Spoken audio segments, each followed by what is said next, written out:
Hello दोस्तों, नमस्कार। Santoshi IAS में आप सभी का एक बार फिर स्वागत है। जैसा हमने कहा था कि संक्षिप्तियां हम करवाएंगे। तो संक्षिप्तियां जो आपका दिया गया है, जिसमें आपका चर्चित व्यक्ति, चर्चित स्थल, संघ, संगठन, योजना, परियोजना, ये सब होता है, ये करवाएंगे। इसका पहला पार्ट है जिसमें 300 से प्लस अधिक क्वेश्चन है। यहाँ पर दो टॉपिक आपका कवर होगा, चर्चित व्यक्ति और चर्चित स्थल। इन दोनों टॉपिक को पूरा करिएगा। पूरे एक साल के जितने भी चर्चित व्यक्ति हैं, चर्चित स्थल है, सब कुछ यहाँ पर कवर होने वाला है। देखिए, ये वीडियो जो आपका था, ये आपका 3 से 5 बजे के बीच में आ जाता है, लेकिन क्या हुआ, हम 1 घंटे पूरे रिकॉर्ड किए थे इस वीडियो को। बट क्या हुआ, इसके बाद पता चला कि उसमें आवाज ही नहीं आ रही है। तो 1 घंटे पूरी तरह से मैं वैसे ही बोला, मतलब बोला तो अपने अकॉर्डिंग ही कि आप सबके लिए वीडियो देना है। लेकिन क्या हुआ, उसमें फिर मैंने वीडियो देखा, उसमें आवाज ही नहीं आ रही थी। तो 1 घंटा मेरा बोलना पूरी तरह से व्यर्थ हो गया है। इसीलिए ये वीडियो आपका थोड़ा सा लेट आया है, नहीं तो ये 3 से 4 बजे के बीच में आ ही जाता है। ठीक है, तो देखते हैं। थोड़ा सा मेहनत आज हमको ज़्यादा पड़ा है, क्योंकि वो कुछ टेक्निकल इश्यू था। क्या था, वो आवाज़ ही नहीं रिकॉर्ड हो रहा था। ठीक है, तो चलते हैं, हम शुरू करते हैं। अगर आपको लगेगा कि ये इस पीडीएफ को और ये कहीं शेयर करना चाहिए, तो आप शेयर कर दीजिएगा, क्योंकि और लोगों का भी हित हो सके। क्योंकि बहुत से बच्चे ढूंढते हैं, उनको नहीं मिल पाता, बाद में मैसेज करते हैं, सर हमको ये चीज़ें अभी मिल रही हैं, जब पेपर नज़दीक आ गया है। अभी तक अगर हम पा गए होते तो हमारा रिवीजन अच्छे से हो जाता। ये सब मैं सिर्फ रिवीजन के पर्पज से ही बनाता हूँ पीडीएफ। ये एमसीक्यू फॉर्म में, एमसीक्यू के फॉर्म में और भी बनाया गया है, चाहे राष्ट्रीय हो, चाहे इंटरनेशनल हो, चाहे आपका आर्थिकी हो, साइंस हो, सबको आपकी जो थ्योरी है, सबको हमने एमसीक्यू के फॉर्म में कन्वर्ट कर दिया है, ताकि आपका रिवीजन अच्छे से हो सके। और सबका पीडीएफ फ्री ऑफ कॉस्ट है, जाके डाउनलोड करिएगा। यहाँ पर याद रखिएगा, कोई भी चीज़ पेड नहीं होती, हर चीज़ आपको फ्री में ही प्रोवाइड किया जाता है इस चैनल पर। अभी तक 1 साल से ऊपर हो गया इस चैनल को, लेकिन अभी तक आपको कोई भी चीज़ फ्री पैसे में नहीं, सब कुछ फ्री में ही प्रोवाइड की गई है। ठीक है, तो आप सब अगर अच्छा लगेगा तो लाइक शेयर सब्सक्राइब करिएगा, क्योंकि ये मेरा दूसरी बार मैं मेहनत करने जा रहा हूँ। ठीक है, अब दूसरी बार मैं उम्मीद करता हूँ आवाज़ आएगी। ठीक है। शुभांशु शुक्ला किस भारतीय अंतरिक्ष मिशन के अंतर्गत अंतरिक्ष की कक्षा में जाने वाले दूसरे भारतीय बने हैं? इनका नाम बताना है। कौन से मिशन था वो, अंतरिक्ष का मिशन आपको बताना है। तो एक्सी ओम याद रखिएगा। कौन सा मिशन है? एक्सी ओम 4 मिशन। अब देखिए, एक्सी ओम 4 मिशन, यहाँ पर याद रखिएगा एक्सी और ओम और 4 मिशन। ठीक है, तो शंकर भोलेनाथ का क्या था, यहाँ पर आशीर्वाद था। ओम से याद रख लेंगे, शंकर भोलेनाथ का आशीर्वाद था। तो याद रखिए एक्सी ओम 4 मिशन। ठीक है, 4, वहाँ 3 दे सकता है, 2 दे सकता है, बट 4 याद रखेंगे। थोड़ा सा हम स्पीड में चलेंगे, क्योंकि बहुत ज़्यादा टफ क्वेश्चन नहीं बन रहे हैं यहाँ पर, सिंपल ही क्वेश्चन सब कुछ बनेंगे। तो 25 जून 2025 को शुभांशु शुक्ला ने मिशन पायलट के रूप में एक्जियोम 4 मिशन के अंतर्गत उड़ान भरी, और राकेश शर्मा के बाद अंतरिक्ष की कक्षा में जाने वाले दूसरे भारतीय बने हैं। अब आप सुने होंगे कि अंतरिक्ष की कक्षा में जाने वाले ये पहले भारतीय, जैसे ये वाला क्वेश्चन दिया गया है, कह रहे हैं अंतर्राष्ट्रीय अंतरिक्ष स्टेशन आईएसएस पर पहुंचने वाले पहले भारतीय। अब देखिए, जब आपसे पूछा जाए कि अंतर्राष्ट्रीय अंतरिक्ष स्टेशन पर पहुंचने वाले, तो ये याद रखिए कि ये फर्स्ट है। अगर हम ये कहें कि ये जो अंतरिक्ष में जाने वाले कौन से भारतीय हैं, तो अंतरिक्ष में जाने वाले ये कौन से भारतीय हैं, तो अंतरिक्ष की कक्षा में जाने वाले ये दूसरे भारतीय हैं। यहाँ लिखा गया है ना, अंतरिक्ष की कक्षा में जाने वाले दूसरे। तो पहले कौन थे? तो पहले थे राकेश शर्मा। याद रख लेंगे, पहले कौन से? राकेश शर्मा थे। ये कब गए थे? 1984 में गए थे, ये याद रख लेंगे। जब अंतरिक्ष की कक्षा में कहे, तो ये दूसरे बता दीजिएगा। और जब आईएसएस पर पूछे, इंटरनेशनल स्पेस स्टेशन पर पूछे, तब पहला बता दीजिएगा। ठीक है, तो इंटरनेशनल स्पेस स्टेशन पूछे तो पहला बता दीजिएगा। कौन, यही पूछा है वहां पर, पहले भारतीय कौन बने हैं आईएसएस पर पहुंचने वाले, तो ये कौन बने हैं? शुभांशु शुक्ला। तो ये कंफ्यूज मत होइएगा। आईएसएस पूछे तो फर्स्ट याद रखेंगे, अगर अंतरिक्ष कक्षा में पूछे तो सेकंड याद रख लेंगे। पहले कौन थे? राकेश शर्मा थे। ये 1989 में, वो 1984 में गए थे, तो याद रखेंगे 1984 में। आई होप आपको समझ में आ गया होगा। चलते हैं, हम नेक्स्ट देखते हैं। स्पीड में ही चलेंगे, और मैं आपसे रिक्वेस्ट करता हूँ स्पीड में ही देखिएगा क्योंकि समय कम है। भारतीय उद्योग परिसंघ के अध्यक्ष के रूप में वर्ष 2025-26 के लिए किसे नियुक्त किया गया? करें उद्योग परिसंघ के लिए किसको नियुक्त किया गया है ये बताना है। तो राजीव मुनानी को याद रखिएगा, राजीव मेनानी को नियुक्त किया गया। ठीक है, क्या है ये? 1 जून 2025 को ईवाई इंडिया के अध्यक्ष राजीव मेनानी को सीआईआई के अध्यक्ष के रूप में नियुक्त किया गया है, ये याद रख लेंगे। नेक्स्ट देखते हैं हमारा क्या करा है। करें न्यायमूर्ति रामकृष्ण गवई को किस क्रम के मुख्य न्यायाधीश बने हैं? अभी जो सीजीआई बने हैं भारत के, वो कौन से नंबर के बने हैं ये बताना है। तो ये 52वें नंबर के सीजीआई बने हैं, तो 52वें नंबर के ये सीजीआई बने हैं, ये याद रख लेंगे। किस नंबर के बने हैं? 52वें नंबर के मुख्य न्यायाधीश बने हैं। अब यहाँ पर ये याद रख लेंगे, ये 52वें नंबर के शपथ लिए हैं ये सीजीआई। अब देखिए यहाँ पर ये दूसरे दलित व्यक्ति हैं, ठीक है, तो ये याद रख लेंगे, ये मतलब इस पद पर पहुंचने वाले ये दूसरे दलित व्यक्ति हैं, भूषण न्यायमूर्ति भूषण रामकृष्ण गवई। अब देखिए यहाँ पर एक चीज ये याद रख लेंगे, तो पहले कौन थे? तो पहले याद रख लेंगे केजी बालकृष्णन थे। केजी बालकृष्णन ये पहले थे, तो ये याद रखें, पहले केजी बालकृष्णन थे। आई होप आपको याद हो रहा होगा, याद भी करवाते चल रहा हूँ। भारत कुमार के नाम से प्रसिद्ध अभिनेता जिनका अप्रैल 2025 में उनका निधन हो गया, और उनका असली नाम क्या था? देखिए अप्रैल में इनका निधन हुआ, ऐसे सीक्वेंस में चलिएगा, ठीक है। अभी हम कहाँ याद रखेंगे? अप्रैल 2025, ऐसे ही सीक्वेंस में रहेंगे। अप्रैल में है, अभी इसके बाद आपका फरवरी आएगा, या ये मार्च आएगा, फरवरी आएगा, मतलब पीछे से चलिएगा। अप्रैल 2025, ठीक है, इसके बाद आएगा मार्च 2025, ठीक है, मार्च 2025, तो पीछे एक साल का हम लेकर चलेंगे। तो अभी ये जो भारत कुमार है, इनका अप्रैल 2025 में निधन हो गया। अब इनका असली नाम क्या था? हरि किशन गोस्वामी इनका नाम था, याद रखेंगे कि इनका क्या नाम था? हरि किशन गोस्वामी इनका असली नाम था। ठीक है, अब देखिए यहाँ पर हाँ, 2025 में इनका वास्तविक नाम हरिकिशन गोस्वामी था। भारत के मुख्य निर्वाचन आयुक्त के रूप में फरवरी 2025 में किसने पदभार संभाला? भारत के मुख्य निर्वाचन आयुक्त के रूप में किसने पदभार संभाला है, यह बताना है। तो मुख्य निर्वाचन आयुक्त जिनको ज्ञान होगा वही से संभालेंगे, तो क्या है? ज्ञानेश कुमार। तो याद रखिएगा, मुख्य निर्वाचन आयुक्त के रूप में ज्ञान। अब ये चौथे नंबर में, मतलब कौन से नंबर के हैं टर्म उनका?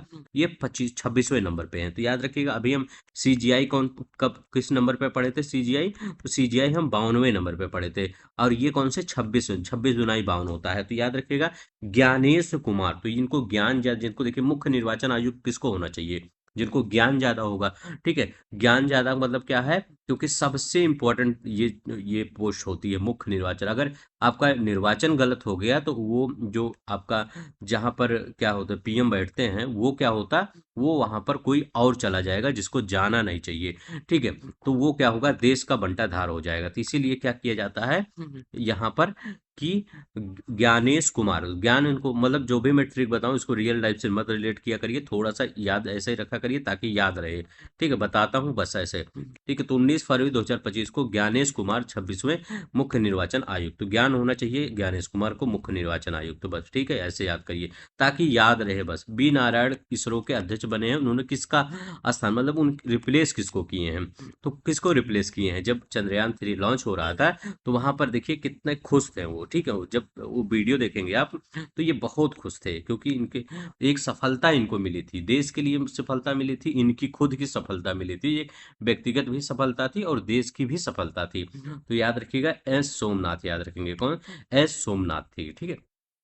अब यहाँ पर देखते हैं, यहाँ पर 13 जनवरी 2025 को बी नारायण ने इसरो के अध्यक्ष का कार्यभार संभाला और डॉक्टर एस सोमनाथ का स्थान लिया। तो अभी कौन है? बी नारायण, याद रखेंगे, वी नारायण, ठीक है, वी नारायण याद रखेंगे। परमाणु वैज्ञानिक डॉक्टर एम आर श्रीनिवास को कौन से पुरस्कारों से सम्मानित किया गया?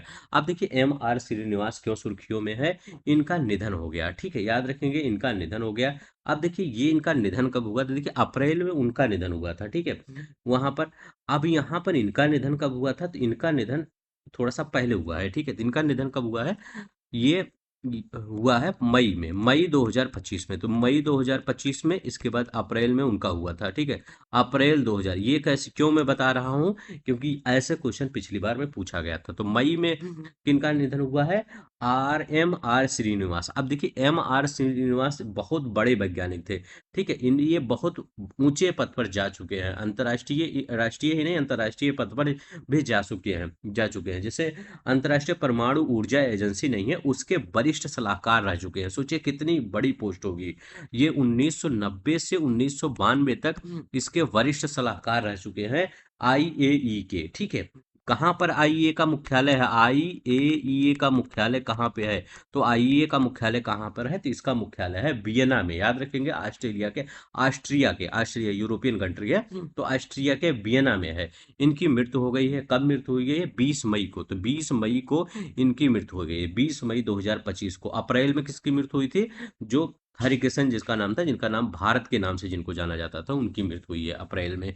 तो याद रखिए इनको कौन कौन सा पुरस्कार मिल चुका है। तो इनको मिल चुका है पद्म श्री और पद्म विभूषण से सम्मानित किया गया है।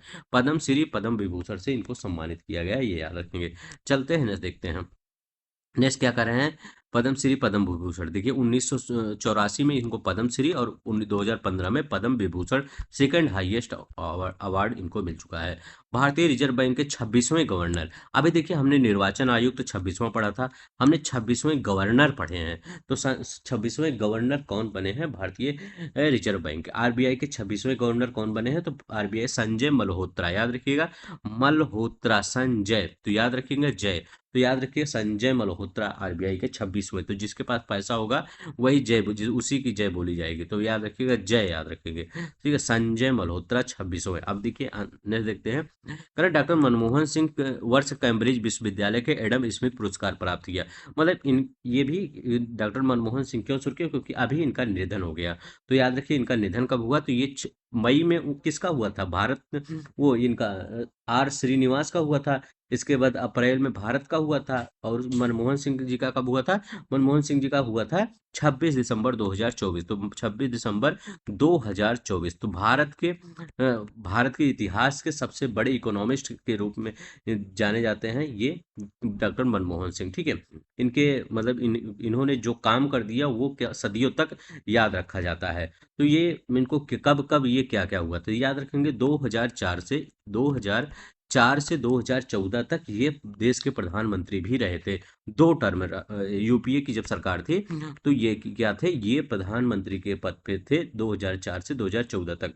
अब ये 1991 से 1996 तक, ठीक है, 1991 से 1996 के वित्त मंत्री थे। और जब ये वित्त मंत्री थे तो इन्हीं के समय में ऐसा काम हुआ था जो आज भी लोगों को उसका बेनिफिट होता है। ठीक है, एलपीजी रिफॉर्म, इन्हीं के जो ये वित्त मंत्री थे, इन्हीं के कार्यकाल में एलपीजी रिफॉर्म आया था। आरबीआई गवर्नर भी बने थे ये। आरबीआई गवर्नर कब से कब थे? 1982 से 1985 के बीच में ये आरबीआई गवर्नर थे। तो 82 से 85 आरबीआई गवर्नर थे। 1991 से 96 के बीच वित्त मंत्री रहे थे। और ये 2004 से 2014 के बीच में देश का सर्वोच्च पोस्ट प्रधानमंत्री के पोस्ट पर आसीन थे। तो ये याद रख लेंगे। ठीक है, अब देखिए यहाँ पर डॉक्टर मनमोहन सिंह देखिए रिसीव। अब देखिए इन्हें क्या कर रहे हैं कि इनको कैम्ब्रिज विश्वविद्यालय का एडम स्मिथ पुरस्कार मिला। तो कैम्ब्रिज विश्वविद्यालय का एडम स्मिथ जो पुरस्कार मिला, ये कब मिला ये कह रहे हैं। तो इनको कब मिला? 1956 में मिला। तो ये याद रख लेंगे, 1956 में इनको कैम्ब्रिज विश्वविद्यालय का सम्मान मिला। तो नेक्स्ट देखते हैं यहाँ पर क्या है। डॉक्टर मनमोहन सिंह को 1956 में कैम्ब्रिज विश्वविद्यालय द्वारा एडम स्मिथ पुरस्कार प्रदान किया। प्रसिद्ध फिल्म निर्देशक श्याम बेनेगल का निधन कब हुआ? तो प्रसिद्ध फिल्म निर्देशक श्याम बेनेगल का निधन कब हुआ? तो इनका निधन याद रखिए। अब देखिए मनमोहन सिंह का निधन कब हुआ था? 26 दिसंबर 2024 को निधन हुआ था। इनका निधन कब हुआ? तो इनका निधन हुआ है ये दिसंबर में इनका भी हुआ, 23 दिसंबर 2024 को इनका भी निधन हुआ है। ठीक है, अब इसके नीचे कौन सा आएगा? 15 दिसंबर 2024 को जाकिर हुसैन का निधन हुआ है। तो याद रखिएगा 23 दिसंबर 2024 को। ठीक है, नेक्स्ट देखते हैं हमारा क्या है क्वेश्चन। देखिए 23 दिसंबर 2000 को इनको पद्मश्री भी मिल चुका है और पद्म भूषण भी मिल चुका है 1991 में। 2005 में दादा साहब फाल्के। तो ये श्याम बेनेगल बहुत बड़े निदेशक थे, बहुत बड़े डायरेक्टर थे, याद रख लेंगे। पद्मश्री पद्म भूषण और दादा साहब फाल्के से सम्मानित किया गया है, ये याद रख लेंगे। अब यहाँ पर देखते हैं क्या कह रहा है, किस प्रसिद्ध तबला वादक का निधन दिसंबर 2024 में हुआ? तो किस प्रसिद्ध तबला वादक का दिसंबर 2024 में हुआ इनका निधन? तो जाकिर हुसैन का। हम किस न कब बताए हैं? 15 दिसंबर, याद रखेंगे 15 दिसंबर को इनका 2024 को इनका निधन हो गया। डेट क्यों बता रहा हूँ? क्योंकि डेट आपके पेपर में पिछली बार पूछा गया था, कौन कब मरे, ठीक है। तो याद रखिएगा, प्रसिद्ध तबला वादक जाकिर हुसैन का 15 दिसंबर 2024 को अमेरिका के सैन फ्रांसिस्को में इनकी निधन हो गया। अब यहाँ पर देखते हैं, भारत का पहला हृदय प्रत्यारोपण डॉक्टर कौन थे करने वाले जिनका अक्टूबर 2024 में निधन हो गया? तो वो कौन थे? उनका नाम है डॉक्टर पी वेणुगोपाल। याद रखेंगे, डॉक्टर पी वेणुगोपाल उनका नाम है। इनका निधन कब हुआ? तो इनका निधन 8 अक्टूबर को हुआ। तो दिसंबर नवंबर में कोई निधन नहीं हुआ, अक्टूबर में इनका निधन हो गया। रतन टाटा का निधन कब हुआ था? तो रतन टाटा जी का निधन 9 अक्टूबर को हुआ था। और इनका निधन कब हुआ था? ये डॉक्टर पी वेणुगोपाल, इनका 8 अक्टूबर को हुआ था। तो 8 और 9 दोनों याद रखिएगा, दोनों दिन क्या हुआ था? ट्रेजेडी हुई थी भारत में। दोनों ही लोग महान थे, क्योंकि प्रसिद्ध हृदय शल्य चिकित्सक थे, ठीक है। एम्स में के निर्देशक भी डायरेक्टर भी रह चुके हैं। और रतन टाटा को जानते हैं, इनके बारे में बताना ही नहीं, तो याद रख लेंगे, रतन टाटा 9 तारीख को ये मरे थे। रतन टाटा कब अध्यक्ष थे इसके, टाटा कंपनी के? 1991 से, याद रखिए 1991 से 2012 के बीच टाटा सन्स के अध्यक्ष थे, याद रख लेंगे। ने देखते हैं, रतन टाटा का मानस अध्यक्ष रतन टाटा का निधन कब हुआ? तो इनका 9 अक्टूबर को हुआ था। 9 अक्टूबर को इनका हुआ था, 8 अक्टूबर को हुआ था कि डॉक्टर पी वेणुगोपाल का, याद रखेंगे। अब रतन नवल टाटा जो 1991 से 2012 तक टाटा सन्स के अध्यक्ष रहे थे, 9 अक्टूबर 2024 को निधन हो गया। और वो सबसे प्रतिष्ठित उद्योगपतियों में से एक थे, तो ये पता ही है। 2024 में रेलवे बोर्ड के नए अध्यक्ष और सीईओ कौन बने हैं? तो रेलवे बोर्ड के नए अध्यक्ष और सीईओ कौन बने हैं? तो ये सतीश बने हैं, याद रखेंगे, सतीश कुमार। तो सतीश कुमार रेलवे बोर्ड के नए सीईओ और अध्यक्ष बने हैं, ठीक, याद रख लेंगे। अब देखिए यहाँ पर, शिव सुब्रमण्यम रमन ने किस संस्था के अध्यक्ष का पदभार 20 जून 2025 को ग्रहण किया? शिव सुब्रमण्यम। तो शिव सुब्रमण्यम ने किसका पदभार ग्रहण किया, ये बताना है आपको। तो उन्होंने पीएफआरडीए, तो पीएफआरडीए क्या होता है? तो पीएफआरडीए याद रखिएगा, पेंशन निधि विनियामक विकास प्राधिकरण, ठीक है। पेंशन निधि विनियामक विकास प्राधिकरण इसका नाम होता है। जून 2025 में international big cat alliance, the IBC, जैसे आईएसए था, इंटरनेशनल सोलर अलायंस, भारत द्वारा ये मतलब पेश किया गया था। मतलब भारत ही मतलब पूरा इंटरनेशनल है तो सभी देश आते हैं, लेकिन भारत बढ़ चढ़ के हिस्सा लिया, चाहे आईएसए की बात करें चाहे आईबीसी है। अब यहाँ करें कि इंटरनेशनल बिग कैट अलायंस के अध्यक्ष कौन बने हैं? तो भूपेंद्र यादव, याद रख लेंगे, Bhupendra Yadav international big big cat alliance के अध्यक्ष बने हैं। और एक एसपी यादव हैं, एसपी यादव नाम याद रखिएगा, ये कौन बने हैं? महानिदेशक बने हैं। तो एसपी यादव महानिदेशक बने हैं आईबीसीए के। और भूपेंद्र यादव ये कैबिनेट मंत्री हैं, ये क्या बने हैं? ये बने हैं अध्यक्ष बने हैं, ठीक है। तो दोनों लोग का यादव, ये एसपी यादव और भूपेंद्र यादव का नाम याद रखेंगे। राष्ट्रपति द्रौपदी मुर्मू को पहली महिला एसडीजी कौन बनी? राष्ट्रपति द्रौपदी मुर्मू को पहली महिला एडीसी कौन बनी है? तो एडीसी, ये राष्ट्रपति की एडीसी होती हैं, वो कौन बनी है? तो उनका नाम क्या है? उनका नाम है एसएसवी सोलंकी, याद रखेंगे, उनका नाम है एसएसवी सोलंकी। मेटा इंडिया के नए प्रमुख के रूप में 2025 में किसे नियुक्त किया गया? तो याद रखेंगे, जैसे क्या होता है, कोई बड़ी कंपनी होती है तो उसका क्या होता है, हर देश में उसका एक प्रमुख होता है। तो क्या जैसे कोई भी काम हुआ, बड़ा काम हुआ, या गवर्नमेंट से बात करनी हुआ, मेटा को, मेटा मतलब फेसबुक ही, इसको बात करना हुआ, तो वो डायरेक्टर वहां से नहीं, मतलब वहां के से, मतलब मेन हेडक्वार्टर से नहीं आएंगे, ठीक है।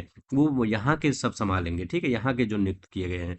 तो वो किसे, मेटा इंडिया के नए प्रमुख के रूप में किसको नियुक्त किया गया है, ये बताना है। तो मेटा इंडिया के नए प्रमुख के रूप में अरुण श्रीनिवास को नियुक्त किया गया है। किसको? अरुण श्रीनिवास को मेटा इंडिया के, भारत के मेटा इंडिया का प्रमुख नियुक्त किया गया है। नेक्स्ट देखते हैं, हमारा क्या कह रहा है, हमारा कह रहा है अंडमान और निकोबार के 18वें कमांडर इन चीफ के रूप में किसे? तो ये अंडमान निकोबार कमान के 18वें कमांडर के रूप में, तो किसको नियुक्त किया गया? Lieutenant general Dinesh Rana. तो लेफ्टिनेंट जनरल दिनेश सिंह राणा को नियुक्त किया गया है, ये याद रखेंगे। नेक्स्ट देखते हैं, हमारा क्या कह रहा है, 31 मई 2025 को रक्षा संपदा महानिदेशालय के महानिदेशक कौन बने हैं? ठीक है, ये आप बुक उठा के देखेंगे। अभी हम यहाँ पर कितना करवा रहे हैं, 176 नंबर पेज तक करवाएंगे। ठीक है, 176 नंबर, और जल्दी हम करवाएंगे। हम इसको 1 से 1.5 घंटे में खत्म करने की कोशिश करेंगे, क्योंकि सब वन लाइनर है। आप बुक में देखेंगे, इसमें कोई थ्योरी नहीं है, सब कुछ आपको रटने वाला है, सब कुछ फैक्ट है। तो यहाँ पर कुछ आपको रटना नहीं, सिर्फ आप टू के कुछ मत करिएगा। पीडीएफ तो मैं दे ही दूंगा, इस सब के वो मत रहिएगा। सिर्फ 2 बार इसको देख लीजिएगा 2 की स्पीड में, आपको वैसे ही तैयार हो जाएगा, पीडीएफ पढ़ने की जरूरत ही नहीं पड़ेगी। ठीक है। अरे 31 मई 2025 को रक्षा संपदा निदेशालय के महानिदेशक कौन बने? और हर एक लाइन का क्वेश्चन मैं बनाया हूँ, ये नहीं कुछ छोड़ दिया हूँ, हर एक लाइन का क्वेश्चन बनाया हूँ। ठीक है, तो ये बताइए 22 नंबर का क्वेश्चन, तो कौन बने हैं? शैलेंद्र नाथ गुप्ता। तो शैलेंद्र नाथ गुप्ता है, ये याद रख लेंगे। नेक्स्ट देखते हैं हमारा क्या कर रहा है। नेक्स्ट कह रहे हैं प्रधानमंत्री संग्रहालय और पुस्तकालय के निदेशक के रूप में कौन बने हैं? अब देखिए, प्रधानमंत्री जो संग्रहालय और निदेशक, पहले इसका नाम क्या था? जवाहरलाल नेहरू संग्रहालय और पुस्तकालय। अब यह ये प्रधानमंत्री संग्रहालय तो इसका आंसर होगा अश्विनी लोहानी। ठीक है, ये याद रखेंगे।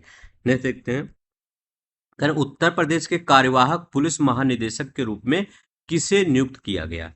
तो उत्तर प्रदेश के कार्यवाहक और पुलिस महानिदेशक के रूप में किसे नियुक्त किया गया, ये बताना है। तो आपको राजीव कृष्ण को याद रखेंगे।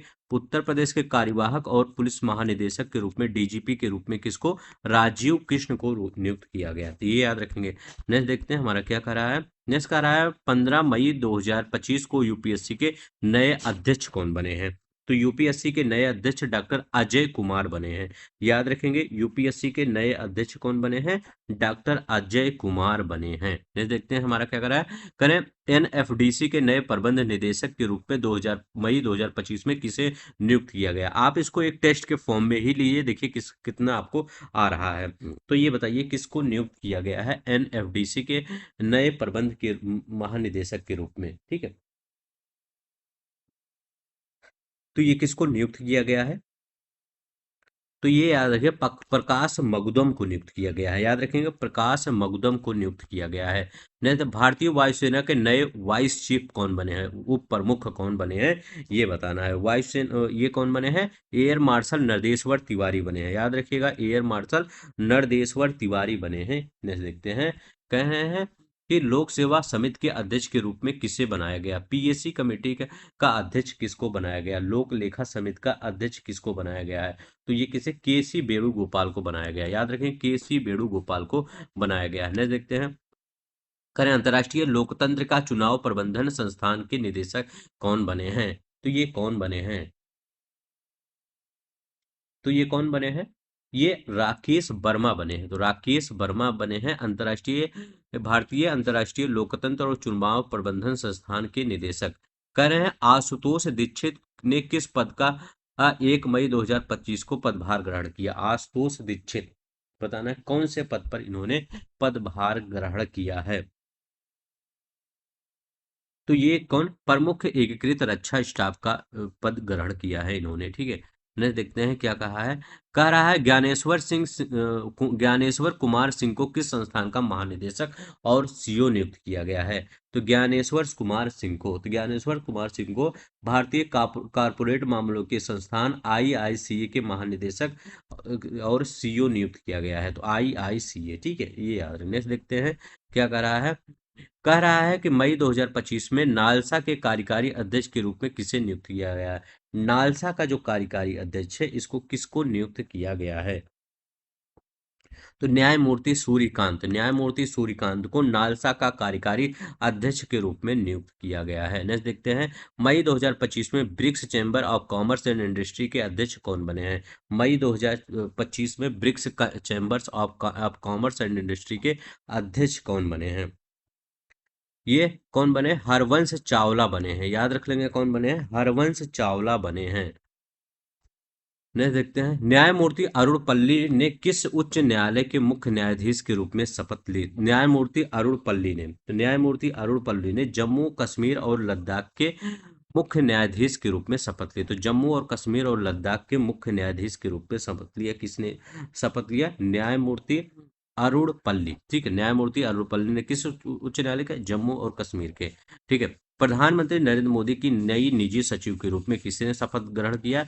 नई निजी सचिव के रूप में किसने? तो प्रधानमंत्री की नई निजी सचिव के रूप में निधि तिवारी, याद रखेंगे किसको? निधि तिवारी ने ग्रहण किया है पदभार। नेक्स्ट देखते हैं क्या करा है। करें, पूनम गुप्ता को किस पद पर नियुक्त किया गया? बताइए, पूनम गुप्ता को, तो रिजर्व बैंक की डिप्टी गवर्नर है, ये आरबीआई की डिप्टी गवर्नर है, इनको नियुक्त किया गया है।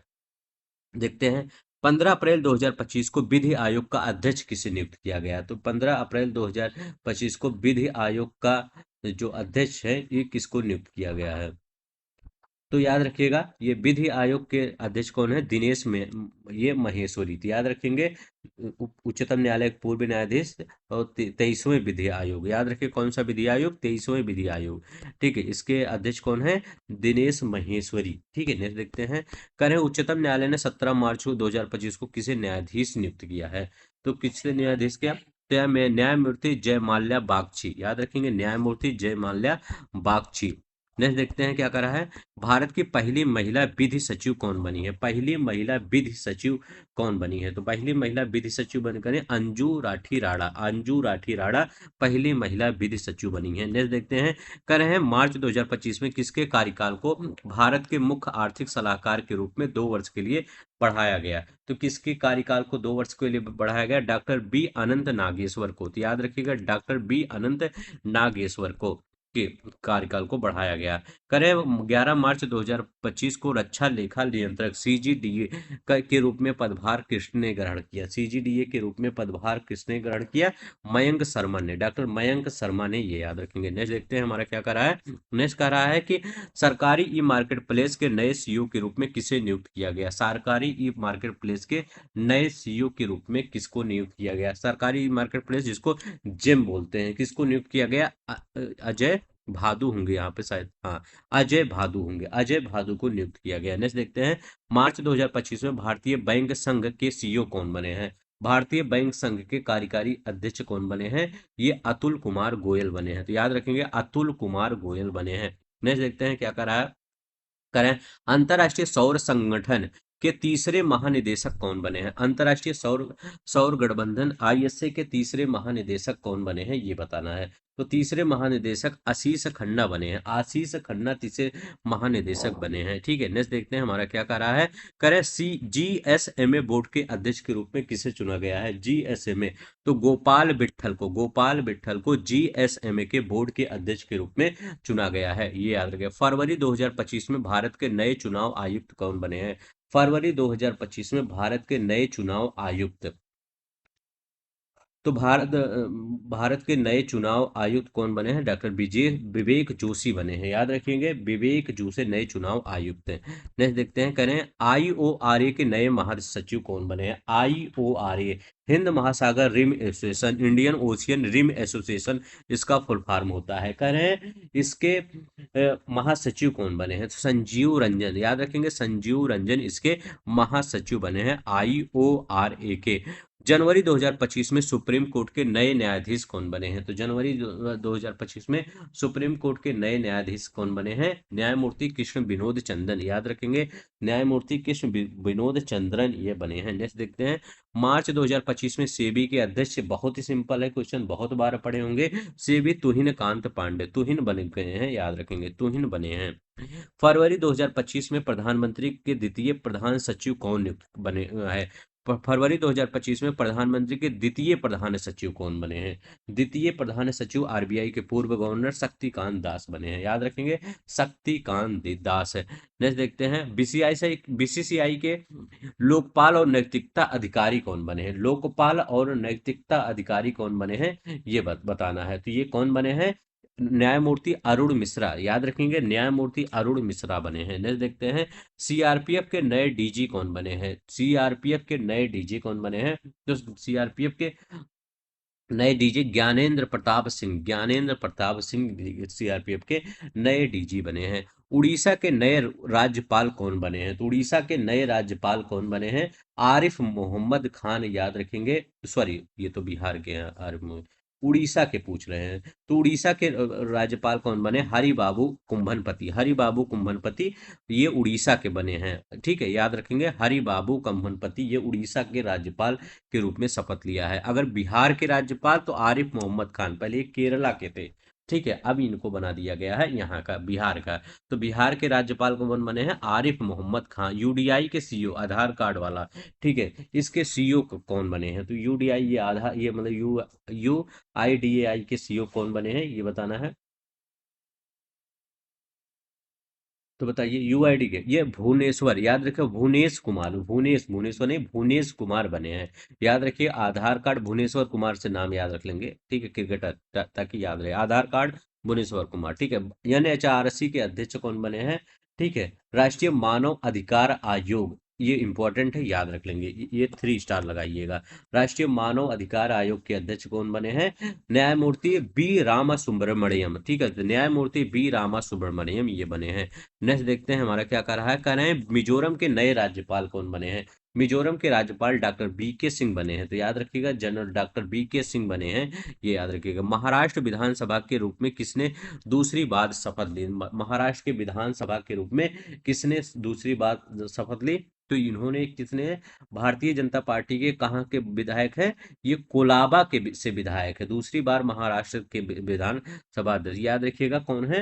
राहुल नार्वेकर। तो याद रखेंगे, राहुल जो नार्वेकर है ये बने हैं। तो ठीक है, विधानसभा के अध्यक्ष के राहुल नार्वेकर। ब्रह्मोस एरोस्पेस के नए सीईओ और एमडी कौन बने हैं? तो ब्रह्मोस एरोस्पेस के नए सीईओ हैं जयतीर्थ आर जोशी। तो याद रखेंगे, जयतीर्थ आर जोशी जो है ब्रह्मोस एरोस्पेस के सीईओ और एमडी बने हैं। देखिए, हर क्वेश्चन आपको यहाँ पर, कोई क्वेश्चन जैसे आपके ये आय दृष्टि में है, कुछ अलग से नहीं है, वहीं से सब क्वेश्चन है। भारत के सीएजी कौन बने हैं? करें, भारत के सीएजी कौन बने हैं? ठीक है, ऐसा आप ना कहें कि ये हमने शॉर्ट दे दिया आई दृष्टि का, सब पूरा ही दे दिया हूँ। ठीक है, हर एक चीजें आपको क्वेश्चन आंसर के फॉर्म में, पहले आई दृष्टि आप पढ़ा करिए, फिर इसको किया करिए, ताकि क्या है, आपका एक रिवीजन हो सके, अब एक आपका एक टेस्ट हो सके।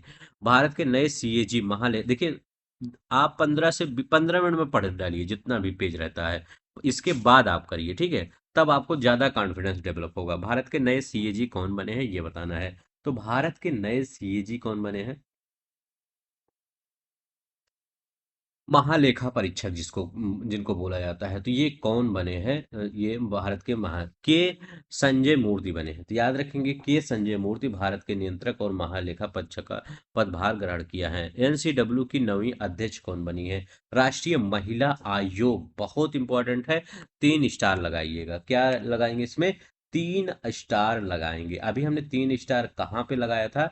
तो राष्ट्रीय मानव अधिकार आयोग, बी रामा सुब्रमण्यम बताया था, बी रामा सुब्रमण्यम। ठीक है, रामा, ये ऐसे याद रखिए, भगवान राम भगवान होते हुए भी मानव ही थे। ठीक है, तो ऐसे रामा सुब्रमण्यम, राम आ रहा उनमें, तो ऐसे भगवान राम मतलब भगवान होते हुए भी मानव ही थे। ठीक है, मानव के ही, मतलब ये नहीं कि अपने हमेशा अपनी शक्ति का यूज करते थे, एक व्यक्ति के सिंपल पर्सन के रूप में ही रहते थे। ठीक है, ऐसे याद करिए।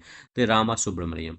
मानव अधिकार, मानव अधिकार ये हो गया। अगर एनसीडब्ल्यू की महिला, तो विजया किशोर रहाटकर, याद रखेंगे, विजया किशोर रहाटकर, एनसीडब्ल्यू महिला, ये राष्ट्रीय मतलब चेयरमैन ऑफ महिला आयोग, याद रखिएगा, राष्ट्रीय महिला आयोग, इसकी चेयरमैन कौन होंगे? इसकी चेयरमैन होगी विजया किशोर रहाटकर। याद रखेंगे, कौन? विजया किशोर रहाटकर। भारतीय विमानपत्तन प्राधिकरण के नए अध्यक्ष कौन बने हैं? विमानपत्तन प्राधिकरण के नए अध्यक्ष विपिन कुमार बने हैं। तो याद रखेंगे, विपिन कुमार, ए ए आई इसके क्या है? नए अध्यक्ष का पदभार ग्रहण किए हैं। कौन ग्रहण किए हैं? विपिन कुमार। नेक्स्ट देखते हैं क्या करा। नेक्स्ट करें, दीपक अग्रवाल को हाल ही में किस संस्था का नया प्रबंध निदेशक नियुक्त किया गया है? किसको? दीपक अग्रवाल को। नेफेड, याद रखिएगा, NAFED, national agriculture cooperative marketing federation of India, मतलब एग्रीकल्चर के जो प्रोडक्ट होता है उसका मार्केटिंग करना नेफेड काम है। ठीक है, इसके प्रबंध दीपक अग्रवाल, तो याद रखिएगा नेफेड। तो नेफेड का प्रमुख किसको नियुक्त किया गया है? मतलब Deepak Agrawal appoint new managing director of which organisation? NAFED, याद रखेंगे, दीपक अग्रवाल को नियुक्त किया गया है। नेक्स्ट देखते हैं हमारा क्या कह रहा है। कह रहे हैं कि टाटा ट्रस्ट के नए अध्यक्ष के रूप में किस, तो टाटा ट्रस्ट के नए अध्यक्ष के नोएल नवल टाटा सिंह, ठीक है। तो नोएल नवल टाटा, ठीक है। टाटा ट्रस्ट के नए अध्यक्ष, याद रखिए ट्रस्ट है, टाटा के नहीं, टाटा से नहीं, टाटा ट्रस्ट के अध्यक्ष को नोएल नवल टाटा को नियुक्त किया गया है। डिजिटल इंडिया कारपोरेशन के एमडी और सीईओ कौन बने हैं? डिजिटल इंडिया कारपोरेशन के एमडी और सीईओ कौन बने हैं? तो ये कौन बने हैं? आकाश त्रिपाठी बने हैं। डिजिटल इंडिया कॉरपोरेशन के नए एमडी और सीईओ आकाश त्रिपाठी का नाम आता है। भारतीय तटरक्षक बल के 26वें महानिदेशक के रूप में कौन, इंडियन कोस्ट गार्ड के डायरेक्टर जनरल कौन बने हैं? 26वें महानिदेशक, 2 स्टार लगाइएगा इस पे, ठीक है। इस पर ये कौन बने हैं ये बताना है। तो ये कौन है? परमेश शिवमणि। तो याद रखिए बहुत इंपॉर्टेंट है, परमेश शिवमणि, ठीक है। 26वें महानिदेशक तटरक्षक बल के परमेश शिवमणि। कर है एएफएमएस की पहली महिला महानिदेशक कौन बनी है? एएफएमएस की पहली महिला महानिदेशक कौन बनी है? एएफएमएस सशस्त्र सेना चिकित्सा सेवा इसको बोला जाता है, ठीक है। सशस्त्र सेना चिकित्सा सेवा क्या क्या पहली महिला है और 46वीं महानिदेशक बनी है, लेकिन ये पहली महिला है। तो कौन है? आरती सरीन है, याद रखेंगे इनका नाम क्या है? आरती सरीन है। नेक्स्ट देखते हैं क्या कर रहा है। कह रहा है कि एनसीआरबी के नए निदेशक कौन बने हैं? एनसीआरबी के नए निदेशक कौन बने हैं? आलोक रंजन। तो एनसीआरबी के नए निदेशक कौन बने हैं? आलोक रंजन बने हैं एनसीआरबी के नए निदेशक। राष्ट्रीय अपराध रिकॉर्ड ब्यूरो जिसको बोला जाता है, एनसी राष्ट्रीय अपराध रिकॉर्ड ब्यूरो के निदेशक आलोक रंजन बने हैं। नेक्स्ट देखते हैं, कह रहे हैं भारत के नए वायुसेना प्रमुख कौन बने हैं? भारत के नए वायुसेना प्रमुख कौन बने हैं ये बताना है। तो भारत के नए वायुसेना जो 28वें नंबर के हैं वो कौन बने हैं? कौन बने हैं? अमरप्रीत सिंह, अमरप्रीत सिंह, याद रख लेंगे, अमरप्रीत सिंह बने हैं 28वें वायुसेना प्रमुख का पदभार। बहुत इंपॉर्टेंट है, 3 स्टार लगा लीजिएगा, 3 स्टार, ठीक है। तो 3 स्टार में क्या लगाएंगे? 3 स्टार में लगाएंगे अमरप्रीत सिंह, 3 स्टार अमरप्रीत सिंह, ये भारत के नए वायुसेना प्रमुख बने हैं, ठीक है, ये याद रख लेंगे। नेक्स्ट देखते हैं, करें सशस्त्र सीमा बल के नए डीजी कौन बने हैं? सशस्त्र सीमा बल के नए डीजी कौन बने हैं? अमृत मोहन प्रसाद, अमृत मोहन प्रसाद सशस्त्र सेना वायुसेना के कौन बने हैं? अमरप्रीत सिंह, याद रखिए प्रीत सिंह। अब देखिए वर्तमान में वित्त सचिव कौन बने हैं? वित्त सचिव, अब वर्तमान में वित्त सचिव, नए वित्त सचिव, देश के नए वित्त सचिव कौन है? तुहिन कांत पांडे, इन्हीं को नियुक्त किया गया है। याद रखिएगा सेबी का भी इन्हीं को नियुक्त किया गया था, इन्हीं को ये भी। तो तुहिन कांत पांडे नए वित्त सचिव बने हैं, याद रखेंगे तुहिन कांत पांडे। भारत के नियंत्रक और महालेखा परीक्षक कौन बने हैं? भारत के नियंत्रक और महालेखा परीक्षक, तो अभी हम बताए थे, ठीक है। भारत के नियंत्रक और महालेखा परीक्षक रिपीट हुआ है, ये के संजय मूर्ति, एक दो क्वेश्चन रिपीट हो जाता है, ठीक है। यहाँ नेक्स्ट देखते हैं हमारा क्या कर रहा है। कह रहे हैं एनसीडब्ल्यू की नवी अध्यक्ष कौन बनी है? एनसीडब्ल्यू की नवी अध्यक्ष कौन बनी है? नेशनल मतलब जो महिला आयोग है, राष्ट्रीय महिला आयोग, तो किशोर रहाटकर बनी है, इनका नाम ये याद रख लेंगे, ठीक है। हाल ही में किसे भारतीय विमानन पत्तन एआईए का अध्यक्ष नियुक्त किया है? बताइए किसको? एआई का, तो विपिन कुमार अभी हम बताए हैं, बस विपिन कुमार नाम याद रख लेंगे, ठीक है। नेक्स्ट देखते हैं क्या कर रहे हैं। कर रहे हैं एनसीबी के महानिदेशक कौन बने हैं? बताइए एनसीबी, ठीक है। तो एनसीबी के नए महानिदेशक कौन बने हैं? तो कौन है? नारकोटिक्स कंट्रोल में अनुराग गर्ग, ये भी क्वेश्चन रिपीट था। रक्षा सचिव, अब भारत का अगला रक्षा सचिव बताइए, भारत का अगला रक्षा सचिव कौन है? 75 नंबर का बताइए। अच्छा, राजेश कुमार सिंह, याद रखेंगे राजेश कुमार सिंह अगला रक्षा सचिव हैं। पर्वत ईडी के महानिदेशक कौन बने हैं? बताइए ईडी के महानिदेशक कौन बने हैं? अच्छा क्वेश्चन है, 76 नंबर का बताइए। ईडी के राहुल नवीन, तो राहुल नवीन ईडी के महानिदेशक बने हैं, याद रखेंगे, ठीक है। सुजाता सैनिक किस राज्य की पहली महिला मुख्य सचिव बनी है?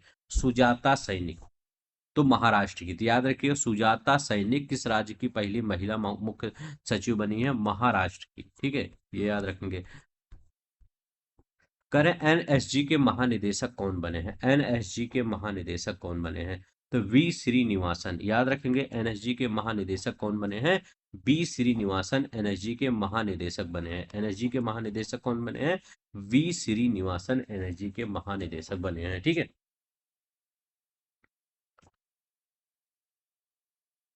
नहीं देखते हैं। कह रहे हैं किसे अमेरिका में भारत का अगला राजदूत नियुक्त किया गया है? किसे अमेरिका में भारत का अगला राजदूत? तो विनय मोहन क्वात्रा को अमेरिका में भारत का अगला राजदूत नियुक्त किया गया है। नेक्स्ट देखते हैं। कह रहे हैं नैसकॉम के नए अध्यक्ष कौन बने हैं? नैसकॉम के नए अध्यक्ष कौन है? राजेश नंबियार। तो राजेश नंबियार नैसकॉम के नए अध्यक्ष बने हैं, याद रख लेंगे। नेक्स्ट देखते हैं। कह रहे हैं भारत के नए कैबिनेट सचिव कौन बने हैं? तो भारत के नए कैबिनेट सचिव कौन बने हैं?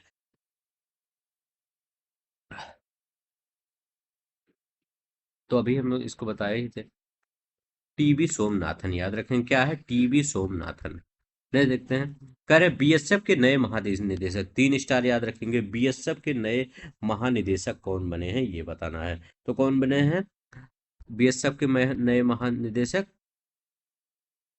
एक, एक, एक मिनट। तो ये याद रखिएगा, दलजीत सिंह, बलजीत नहीं, दलजीत सिंह, दलजीत सिंह चौधरी, ये क्या है? ये महानिदेशक बने हैं किसके? बीएसएफ के। तो बीएसएफ के नए महानिदेशक कौन बने? दलजीत सिंह चौधरी, ये बीएसएफ के नए महानिदेशक। सेना चिकित्सा सेवा की पहली महिला निदेशक कौन बनी है? ठीक है, सेना चिकित्सा सेवा की पहली महिला सेना चिकित्सा सेवा की पहली महिला महानिदेशक, तो ये कौन बनी है? साधना सकुर्ण सक्सेना नायर, याद रखिएगा। साधना सक्सेना नायर, सिर्फ सक्सेना नायर, ये बनी है। ठीक है, तो ये बी वाला आंसर आपका सही हो जाएगा। नेक्स्ट देखते हैं। नेक्स्ट हमारा क्वेश्चन करा है डॉक्टर जयंत विष्णु नालिलकर का हाल ही में निधन हो गया, वह किस क्षेत्र से संबंधित थे? तो बताइए, जयंत विष्णु नालिलकर ये किस क्षेत्र से संबंधित? यहाँ पर देखते हैं क्या है क्वेश्चन। तो बताइए किससे? तो ये खगोल भौतिकी से थे। किससे थे? खगोल भौतिकी से। सुखदेव सिंह ढींढसा, जिनका मई 2025 में निधन हो गया, वह किस राजनीतिक दल से थे? तो वह किस राजनीतिक दल से थे ये? तो शिरोमणि अकाली दल से थे। तो किससे? शिरोमणि अकाली दल से थे। पंजाब में एक पार्टी है क्षेत्रीय। ठीक है, 2022 में पद्मश्री से सम्मानित योग गुरु बाबा शिवानंद का निधन कब हुआ? तो ये निधन इनका कब हुआ? 3 मई को। 3 मई को इनका निधन हो गया। ठीक है, नेक्स्ट देखते हैं। पूर्व केंद्रीय मंत्री एवं महिला आयोग की पूर्व अध्यक्ष का निधन 1 मई 2025 को हो गया। पूर्व केंद्रीय मंत्री और एवं महिला आयोग की पूर्व अध्यक्ष, इनका निधन हो गया। कब निधन हो गया? इनका निधन हो गया 1 मई को। जिनका नाम क्या था? डॉक्टर गिरिजा व्यास, याद रखेंगे। डॉक्टर गिरिजा व्यास नाम था। ठीक है। अच्छा, एक क्वेश्चन अभी आपका था यहाँ पर, जैसे हमने क्या बताया था, ये नंबिया, जैसे आपको आपका हमने बताया था कि जो राष्ट्रीय महिला आयोग की विजय किशोर राहटकर राष्ट्रीय महिला आयोग की अध्यक्ष थी। अगर मैं आपसे पूछता हूँ कि यहाँ पर उत्तर प्रदेश के महिला राज्य महिला आयोग की अध्यक्ष कौन है? तो ये इसको बताना। जैसे हमने नेशनल लेवल पर किसका नाम बताया था? विजय किशोर राहटकर का, विजय किशोर राहटकर का नाम बताया था, राहटकर का नाम बताया था। अगर हम ये कहें कि आपका ये उत्तर प्रदेश की राज्य महिला आयोग के कौन अध्यक्ष हैं, तो इनका नाम क्या है? इनका नाम है, ये उत्तर प्रदेश की बबीता सिंह चौहान। तो याद रखेंगे क्या नाम है? बबीता सिंह चौहान, इनका भी नाम याद रखेंगे। उत्तर प्रदेश के बबीता सिंह चौहान, ये नाम याद रखेंगे। कौन है? बबीता सिंह चौहान। ठीक है, अब देखिए इनका क्या नाम है, ये गिरजा व्यास। तो गिरजा व्यास इनमें याद रखिएगा। साजी एन करुणा, जिनका अप्रैल 2025 में निधन हो गया, ये किससे संबंध किस क्षेत्र से जुड़े हैं? तो सिनेमा से ये जुड़े हैं। किस जुड़े हैं? सिनेमा से ये जुड़े हैं। हम करें एम जी एस नारायण, जिनका अप्रैल 2025 में निधन हो गया, वो किस किस क्षेत्र के विशेषज्ञ थे? तो वो किस क्षेत्र के? इतिहास के विशेषज्ञ थे। किससे? इतिहास के विशेषज्ञ थे। करें कथक नृत्यांगना कुमुदिनी लाखिया का निधन अप्रैल 2025 में हुआ, वो कौन से पुरस्कार मिले थे उनको? इनको कौन से पुरस्कार मिले थे? पद्म श्री मिला था 1987 में, पद्म भूषण 2010 में मिला था। ठीक है। तेलंगाना के प्रसिद्ध पर्यावरण और पद्मश्री सम्मानित व्यक्ति अप्रैल 2025 में निधन हो गया। उनका नाम क्या था? वरिप्पा रमैया। ठीक है, वारिपल्ली रमैया। उतना सब इम्पोर्टेंट नहीं है, इसलिए मैं जल्दी। राम सहाय पांडे जिनका अप्रैल 2025 में निधन हो गया, वो किस लोक नृत्य से जुड़े थे? तो ये राई लोक नृत्य से जुड़े थे। किस लोक नृत्य से? राय। डॉक्टर देवेंद्र प्रधान का निधन मार्च में था, वो मार्च में हुआ। वो कौन थे? तो याद रखिएगा, ये कौन थे? केंद्रीय मंत्री थे। याद रखिएगा कौन थे? केंद्रीय मंत्री। गोदावरी सिंह जिनका मार्च 2025 में निधन हुआ, वो किस कला से जुड़े थे? तो ये किस कला से? काष्ठ हस्तशिल्प से जुड़े थे। याद रखेंगे, काष्ठ हस्तशिल्प। आचार्य सत्येंद्र दास जिनका फरवरी 2025 में निधन हो गया, किस धार्मिक स्थल से जुड़े थे? तो आचार्य सत्येंद्र दास कहाँ कहाँ से थे? तो अयोध्या राम जन्मभूमि के बहुत बड़े पुजारी थे।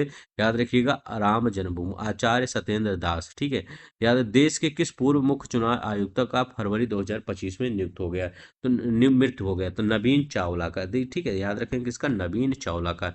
नेक्स्ट देखते हैं, प्रसिद्ध हृदय रोग विशेषज्ञ डॉक्टर के एम चेरियन का निधन कब हुआ? तो ये भी एक लोग और हृदय रोग विशेषज्ञ बताए थे ना, ये भी इनका भी जनवरी 2025 में। प्रतीशी नंदी किस क्षेत्र से संबंधित व्यक्तित्व थे? प्रतीशी नंदी, तो ये पत्रकारिता, लेखन और फिल्म निर्माण से संबंधित है, प्रतीक्षित नंदी। ठीक है। करें, जंगलों की महिला के रूप में जानी जाने वाली किस पर्यावरणविद का दिसंबर 2024 में निधन हो गया? तो तुलसी गौड़ा का निधन हो गया। किनका? तुलसी गौड़ा का निधन हो गया। ने देखते हैं, कह रहे हैं पुडुचेरी के पूर्व मुख्यमंत्री डॉक्टर MDR रामचंद्रन का निधन कब हुआ? तो ये पुडुचेरी के पूर्व मुख्यमंत्री का निधन हुआ। ये याद रखिएगा, इनका दिसंबर 2024 में इनका निधन हो गया। नेक्स्ट देखते हैं, MG कृष्णा जिनका दिसंबर 2024 में निधन हुआ, किस राज्य के पूर्व प्रधानमंत्री मुख्यमंत्री थे? तो ये कर्नाटक के। ठीक है, याद रखेंगे, कहाँ के? कर्नाटक के। कह रहे हैं SR समूह के संस्थापक शशि रुइया का निधन। इस सार समूह के संस्थापक शशि रुइया का निधन 25 नवंबर को हुआ। ये सब उतना इम्पोर्टेंट। बिहार की प्रसिद्ध शास्त्रीय और लोक गायिका गायिका का नवंबर 2024 में निधन हो गया, ये कौन है? तो शारदा सिन्हा। ये इंपॉर्टेंट है, याद रखिएगा। बिहार के प्रसिद्ध शास्त्रीय और लोक गायिका थी शारदा सिन्हा, इनका मृत्यु हो गया। ठीक है। प्रधानमंत्री की आर्थिक सलाहकार परिषद के अध्यक्ष विवेक देवराय का निधन कब हुआ? तो ये कब हुआ? 1 नवंबर 2024 को हुआ। याद रखेंगे, ये भी इंपॉर्टेंट है, 1 नवंबर 2024 को। डीआरडीओ के किस पूर्व वैज्ञानिक को अग्नि मिसाइल का जनक कहा जाता है? डीआरडीओ के किस पूर्व वैज्ञानिक को अग्नि मिसाइल का जनक? तो ये राम नारायण अग्रवाल को। याद रखिएगा, राम नारायण अग्रवाल। पश्चिम बंगाल के पूर्व मुख्यमंत्री और मार्क्सवादी नेता अगस्त 2024 में निधन हो गया, उनका नाम क्या था? तो उनका नाम बुद्धदेव भट्टाचार्य था। तो याद रखेंगे, उनका नाम क्या था? बुद्धदेव भट्टाचार्य। ने देखते हैं, कर रहे हैं नटवर सिंह जिनका अगस्त 2024 में निधन हुआ, किस मंत्रालय से जुड़े थे? तो नटवर सिंह जिनका अगस्त 2024 में निधन हुआ, ये किस मंत्रालय से जुड़े थे? ये विदेश मंत्रालय से जुड़े थे। तो याद रखिएगा, ये किस मंत्रालय से जुड़े थे? विदेश मंत्रालय से। यामिनी कृष्णमूर्ति जिनका निधन अगस्त 2024 में हो, किस नृत्य से? इंपॉर्टेंट है, याद रखिए। यामिनी कृष्णमूर्ति, ये भरतनाट्यम और कुचिपुड़ी से, भरतनाट्यम और कुचिपुड़ी की नृत्य से जुड़ी थी। तो याद रखिएगा, भरतनाट्यम और कुचिपुड़ी। भारत के पहले व्यक्ति कौन बने जिन्हें वर्ल्ड जूरिस्टिक एसोसिएशन द्वारा मेडल ऑफ ऑनर से सम्मानित किया गया? तो ये कौन है? तो ये कौन है? तो ये याद रखिएगा, भुवन ऋषु हैं। कौन है? भुवन ऋषु हैं। याद रखिएगा, इनका नाम कौन है? भुवन ऋषु हैं। नेक्स्ट देखते हैं, नेक्स्ट क्या करा है कि निप्पॉन कोई इंडिया के पहले भारतीय प्रबंध निदेशक के रूप में किसे नियुक्त किया? निप्पॉन कोई इंडिया के पहले भारतीय प्रबंध निदेशक संपत कुमार को। याद रखेंगे, संपत कुमार को नियुक्त किया गया। नेक्स्ट देखते हैं, नेक्स्ट क्या करें, मई 2025 में इंग्लैंड के बेलिंगबरो शहर के मेयर के रूप में किस किस भारतीय को चुना गया? इंग्लैंड बेलिंगबरो शहर में मेयर के रूप में किस भारतीय को चुना गया, ये बताना है। किसको? राज मिश्रा को। याद रखेंगे, राज मिश्रा को चुना गया। ठीक है। यहाँ पर 110 और 111 नंबर, माउंट एवरेस्ट फतह करने वाली भारत की पहली दृष्टिबाधित महिला कौन है? तो माउंट एवरेस्ट फतह करने वाली भारत की पहली दृष्टिबाधित महिला छानिंग अंगमो, याद रखिए ये इंपॉर्टेंट है, 3 स्टार लगाइएगा। छांगजिन अंगमो इनका नाम है, छांगिन अंगमो। नेक्स्ट देखते हैं क्या करा है। कह रहा है केंद्रीय औद्योगिक सुरक्षा बल सीआईएसएफ की पहली महिला अधिकारी कौन जिन्होंने माउंट एवरेस्ट पर चढ़ाई की? तो वो पहली महिला अधिकारी कौन थी जो माउंट एवरेस्ट पर चढ़ाई की? तो उनका नाम क्या है? गीता समोता, याद रखिए उनका नाम क्या है? गीता समोता, याद रखिएगा। सीआईएस की पहली महिला है जिन्होंने माउंट एवरेस्ट पर चढ़ाई किया। नेक्स्ट देखते हैं हमारा क्या करा।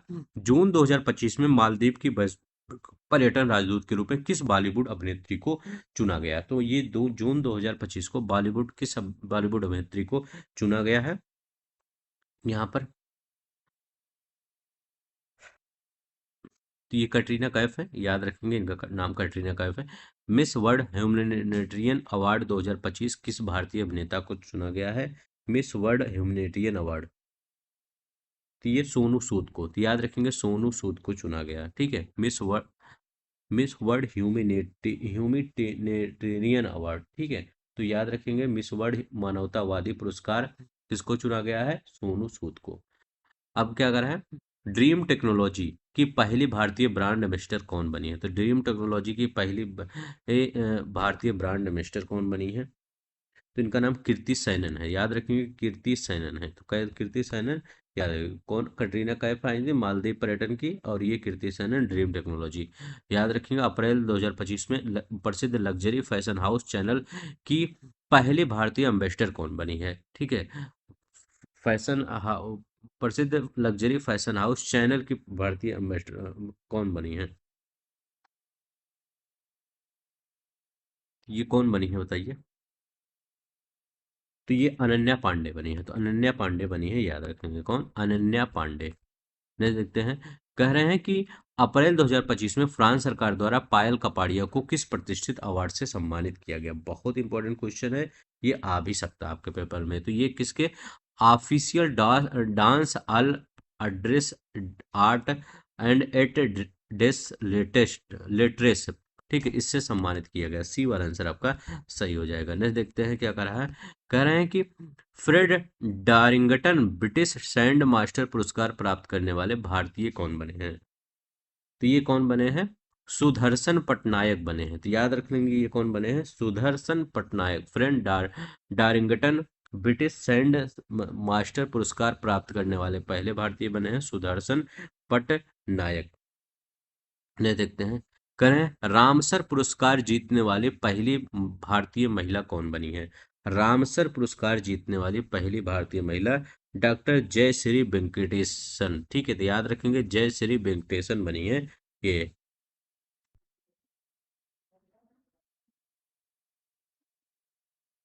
मार्च 2025 में किस प्रसिद्ध भारतीय अभिनेता को ब्रिज इंडिया द्वारा लाइफ टाइम अचीवमेंट अवार्ड से सम्मानित किया गया? तो किसको सम्मानित किया गया? तो ये चिरंजीवी को सम्मानित किया गया। किसको? चिरंजीवी को सम्मानित किया गया, ठीक है, तो याद रख लेंगे। लंदन स्थित ये थिंक टैंक है ब्रिज इंडिया द्वारा सांस्कृतिक नेतृत्व के लिए ये सम्मानित किया गया लाइफ टाइम अचीवमेंट अवार्ड से। 22 फरवरी 2025 को किस भारतीय उद्योगपति को ब्रिटेन द्वारा केबी मानद नाइटहुड से सम्मानित किया गया? केबी मानद की नाइटहुड से सम्मानित किया गया किसको? तो किसको सम्मानित किया गया? सुनील भारती मित्तल को। सुनील भारती मित्तल को यह सम्मानित किया गया केबी द्वारा मानद नाइटहुड उस उपाधि से। नेक्स्ट देखते हैं। टाटा सन्स के किस चेयरमैन को फरवरी 2025 में ब्रिटेन का चार्ल्स तृतीय द्वारा मानद नाइटहुड से सम्मानित किया गया? किस चेयरमैन को? तो एन चंद्रशेखरन को, याद रखेंगे। एन चंद्रशेखरन को ब्रिटेन के राजा चार्ल्स तृतीय द्वारा मानद नाइटहुड से सम्मानित किया गया। करें किस भारतीय महिला जीव विज्ञानी को टाइम पत्रिका द्वारा वुमेन ऑफ द ईयर 2023 से सम्मानित किया गया? वुमेन ऑफ द ईयर 2023 से डॉक्टर पूर्णिमा देवी बर्मन को सम्मानित किया। याद रखें डॉक्टर पूर्णिमा देवी बर्मन को। नेक्स्ट देखते हैं। भारत के पहले जनरेशन बीटा बच्चे को किसे मान्यता दी, किस रूप में मान्यता दी गई? तो इसको फेंकी रेगू आडिका जेंडेंग, याद रखेंगे फेंकू रेजी आडिगा रेमू रेमू आडिगा, ये रेमू याद रखेगा, रेमू आडिका जडेंग, ठीक है, इस रूप में मान्यता दी गई। नेक्स्ट देखते हैं। करें लाल सागर में बचाव अभियान के लिए आईएमओ पुरस्कार किस भारतीय को मिला? लाल सागर में बचाव हेतु आईएमओ पुरस्कार किस भारतीय को मिला? तो ये याद रखेंगे, ये अभिलाष रावत को मिला, अभिलाष रावत को मिला है। नेक्स्ट देखते हैं क्या करा है हमारा। कहना है जनवरी 2025 में महाकुंभ 2025 का झंडा 13,000 फीट की ऊंचाई पर फहराने वाली स्कूबा डाइवर कौन बनी है? तो ये बताइए ये कौन बनी है? तो ये अनामिका शर्मा बनी है। याद रखेंगे अनामिका शर्मा बनी है। महाकुंभ 2025 में 13,000 फीट की ऊंचाई से झंडा फहराने वाली स्कूबा ड्राइवर अनामिका शर्मा है। सातों महाद्वीपों की सबसे ऊंची चोटियों पर चढ़ने वाली सबसे कम उम्र की महिला कौन बनी है? तो ये कौन बनी है? तो इनका नाम है काम्या कार्तिकेयन। याद रखेंगे 17 वर्षीय ये हैं। ठीक है, सातों महाद्वीप द्वीपों की सबसे ऊंची चोटी पर चढ़ चुकी हैं। काम्या कार्तिकेयन का नाम याद रखेंगे। अनामिका शर्मा महाकुंभ वाला नाम याद रखेंगे, और काम्या कार्तिकेयन ये चोटी वाला याद रखेंगे। भारत की पहली महिला तेजस फाइटर कौन बनी है? पहली महिला, तो ये कौन बनी है? मोहना सिंह पहली महिला तेजस फाइटर बनी है। याद रखेंगे ये हो गया। करें किस भारतीय पर्यावरणविद को जैक्सन वाइल्ड लेगेसी अवार्ड से सम्मानित किया गया? जैक्सन वाइल्ड लेगेसी अवार्ड से किसको सम्मानित किया गया? ये माइक पांडे को, माइक पांडे को सम्मानित किया गया। याद रखें किसको? माइक पांडे को। इंग्लिश चैनल पार करने वाले सबसे उम्रदराज के तैराक कौन बने हैं? ठीक है, अभी तक युवा होते थे, अब सबसे उम्र दराज के तैराक कौन बने हैं? कितना है? 49 ईयर एज है इनकी। ठीक है, तो ये कौन बने हैं? तो इनका नाम है सिद्धार्थ अग्रवाल। याद रखेंगे सिद्धार्थ अग्रवाल। जुलाई 2024 में रोशनी नाइडर मल्होत्रा को फ्रांस का कौन सा नागरिक सम्मान प्राप्त किया गया? तो ये Chevalier de la Legion d'Honneur ये अवार्ड से सम्मानित किया गया। याद रखिएगा रोशनी नाइडर मल्होत्रा को फ्रांस के सर्वोच्च नागरिक पुरस्कार सेवेलियन डेली लीजन ऑनर से सम्मानित किया गया। किस भारतीय मूल के अमेरिकी को प्रोफेसर को जून 2025 में एमआईटी का प्रोवेस्ट नियुक्त किया गया है? तो एमआईटी का प्रोवेस्ट नियुक्त किया गया किसको? प्रोफेसर अनंत है। याद रखिएगा प्रोफेसर अनंत चंद्र कासन, याद रखे चंद्र कासन, इन्हीं को नियुक्त किया गया। ठीक है, ये याद रखेंगे। अनंत चंद्र कासन जून 2025 में एमआईटी के प्रोवेस्ट नियुक्त हुए। इस पद पर विश्वविद्यालय की अकादमिक गतिविधियों का सर्वोच्च प्रशासनिक पद होता है। वह इस पद पर नियुक्त होने वाले पहले भारतीय अमेरिकी बने हैं। याद रखेंगे। अमेरिकन मेडिकल एसोसिएशन एएमए के पहले भारतीय मूल के अध्यक्ष कौन बने हैं? अमेरिकन मेडिकल एसोसिएशन के पहले भारतीय मूल के अध्यक्ष कौन बने हैं? ये बने हैं बाबी मुकम्मला। याद रखेंगे कौन है? बाबी मुकम्मला बने हैं। ठीक है, देखते हैं नेक्स्ट। ये देखिए बाबी मुकम्मला है। ये कह रहे हैं संयुक्त राष्ट्र महासभा के 80वें अधिवेशन के अध्यक्ष कौन बने हैं? संयुक्त राष्ट्र महासभा के 80वें अध्यक्ष कौन बने हैं? एलानेना बॉर्लिक। याद रखेंगे एनालेना बैरबॉक। तो एलानेना बैरबॉक बने हैं, ये याद रखेंगे। नेक्स्ट देखते हैं। कह रहे हैं कि ऑस्ट्रेलिया की लिबरल पार्टी की पहली महिला नेता कौन बने हैं? ऑस्ट्रेलिया की लिबरल पार्टी की पहली महिला नेता कौन बनी है? तो सुसान ले बनी है। तो याद रखिएगा सुसान ले ऑस्ट्रेलिया की लिबरल पार्टी की पहली नेता बनी है, इतिहास में पहली बार। याद रखेंगे। ये क्या 13 मई 2025 को लिबरल पार्टी की नेता चुनी गई। वह ऑस्ट्रेलिया की पहली महिला विपक्षी नेता बनी है।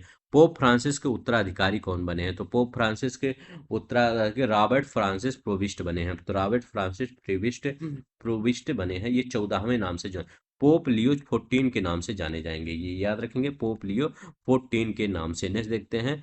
ये देखिए 8 मई 2025 को रॉबर्ट फ्रांसिस पोविस्ट नए पोप चुने गए हैं। वो पहले अमेरिकी पोप बने हैं जो पोप लियो 14 के नाम से जाने जाएंगे। गिनीज वर्ल्ड रिकॉर्ड के अनुसार सबसे उम्रदराज महिला कौन बनी है? तो सबसे उम्रदराज महिला कौन बनी है गिनीज वर्ल्ड रिकॉर्ड के अनुसार? तो सबसे इथेल कैटर हैम बनी है। याद रखेंगे इथर कैटर हैम बनी है। इनकी उम्र कितना है? 115 वर्ष है। याद रखेंगे 115 वर्ष इनकी उम्र है। 252 दिन मतलब 116 वर्ष हो जाएंगी कुछ दिन बाद। ठीक है, ये याद रखेंगे। नेक्स्ट देखते हैं हमारा क्या है। 138 नंबर का क्वेश्चन क्या है? 115 252 दिन। राष्ट्रमंडल की महासचिव बनने वाली पहली अफ्रीकी महिला कौन है? राष्ट्रमंडल की महासचिव बनने वाली पहली अफ्रीकी महिला कौन है? तो ये बताइए राष्ट्र में ये कौन बने हैं? तो ये कौन है? ये सार्ली बोचवित, याद रखिएगा, सार्ली वेचवे हैं ये, याद रखें। नेक्स्ट देखते हैं। ठीक है, शार्ली बीच कह रहे हैं अमेरिका के इतिहास में सबसे लंबे समय तक जीवित रहने वाले पूर्व राष्ट्रपति कौन थे?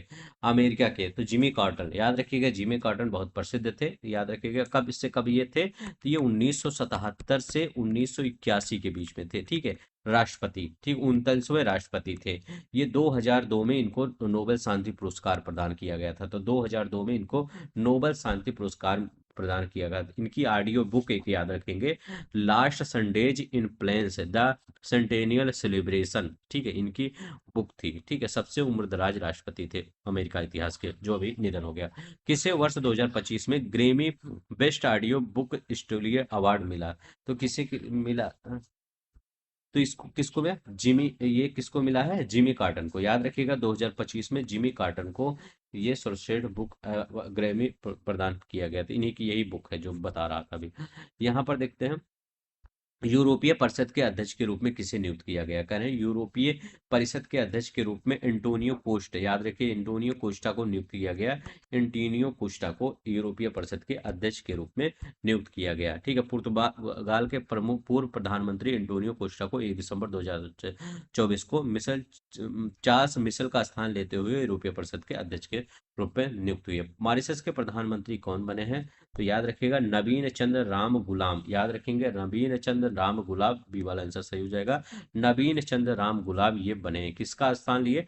परविंद कुमार जुगनाथ का, याद रखेंगे, परविंद कुमार जुगनाथ का इन्होंने, परविंद कुमार जुगनाथ का इन्होंने स्थान लिया है, ठीक है, ये याद रखेंगे। ने देखते हैं क्या है करा है।